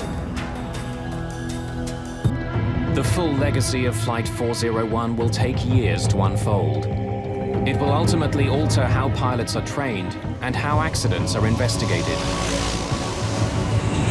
But first, the tale of Eastern Airlines Flight 401 will take a very bizarre twist.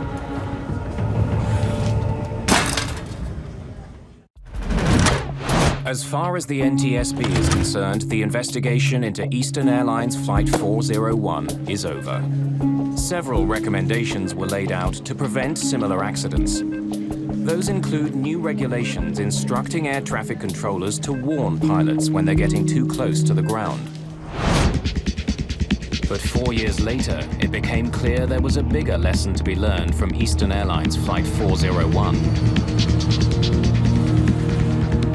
In 1977, two 747s collided on a runway in Tenerife on the Canary Islands. It was the deadliest plane crash of all time. And we're now at takeoff. Okay, stand by for takeoff. I will call you. 1736, report when runway clear. That accident was caused by a string of miscommunications in the cockpit. Is it not your off now? Is it not your off? They're on American. Yeah, man. Investigators established that 70% of crashes were due to pilot error.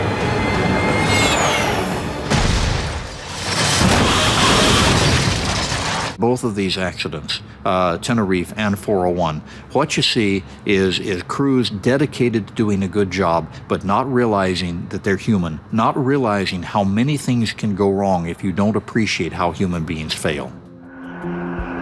By the late 1970s, NASA began to explore a new behavioral science designed to reduce pilot error. And pilots be on the lookout for any different from behavior when we acquire. It's called Crew Resource Management, or CRM.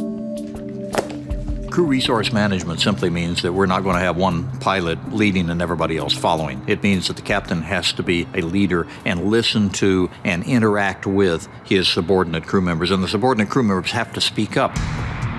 Decades later, Flight 401 is taught in aviation courses around the world as a textbook example of poor CRM. The problem was that we did not teach Bob Loft or Stockstill or any of these folks at the time that when something goes wrong, the commander's first responsibility is to maintain aircraft control and either do it himself or assign somebody. We're up to 2,000. You want me to fly, bro? What frequency did he want us on board? 128.6. I'll talk to him. On Flight 401, Captain Loft did not clarify who should be doing what. Instead, all 3 crew members worked on the same problem. Bob, could you just jiggle the light? It's gotta come out a little bit and then snap in. With the co-pilot flying, the captain commanding from the left seat, you already had cross purposes here. It's right above that red one, isn't it? Yeah, I can't get at it from here. And you had a light quadrant the captain couldn't quite reach, and the co-pilot could, but the co-pilot is flying the airplane. You've just set them up for a major problem, and guess what? Systemically, we never taught them what to do. Today, CRM also trains flight crews not to be intimidated by one crew member's mood. You got a handkerchief or something so I can get a little better grip on this? Anything I can do it with? Get down there and see if that damn This thing... won't come out, Bob. So if the leader is having a problem, in this case with a light bulb, Okay. You got it sideways then. and he's really irritated at it, and the co-pilot has now made the problem worse. The co-pilot's not going to be happy with himself over that. I don't know what the hell's holding that damn thing in there. Don Repo is not going to be happy that he got downstairs to try to solve the problem, and he couldn't see anything, and he's got to come up and report that. I don't see it. They're all tense. It's not lined up. I can't see it. And when you get a crew like that tense, it's not to turn around to the captain and say you shouldn't have done that. But this is part of the evolution of what air safety has now learned and been able to teach so many other industries. The enduring legacy of Flight 401 is the delegation of specific tasks in the cockpit. The result is fewer crashes. There was also much more bizarre fallout from this crash. It seemed that the crew of Flight 401 was haunting other Eastern Airlines flights. For some time after the crash, flight crews and passengers report seeing lifelike apparitions of Flight 401's crew.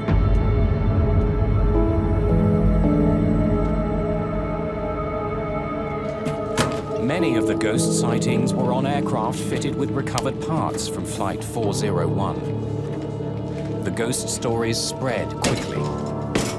One book devoted entirely to those stories suggests that the ghosts were there to protect passengers and crew from further mishap. The official reaction at Eastern Airlines to these ghost stories was one of absolute eye-rolling denial in public, and in private, a certain bit of panic. There are so many ghost sightings that eventually Eastern Airlines removes Flight 401's cannibalized plane parts from all other aircraft. None of those who survived the crash will ever forget the horror they witnessed in the Everglades that night.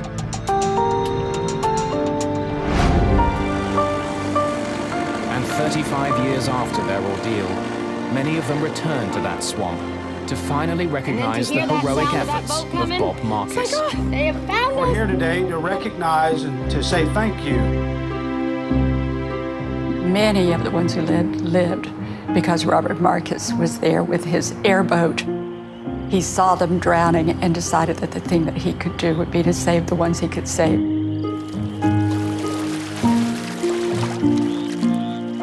Robert Marcus was the kind of person that I hope that all of us ultimately would be if we were confronted with that sort of thing, but he drew on some special courage to do what he did. He was one of the true heroes of the crash.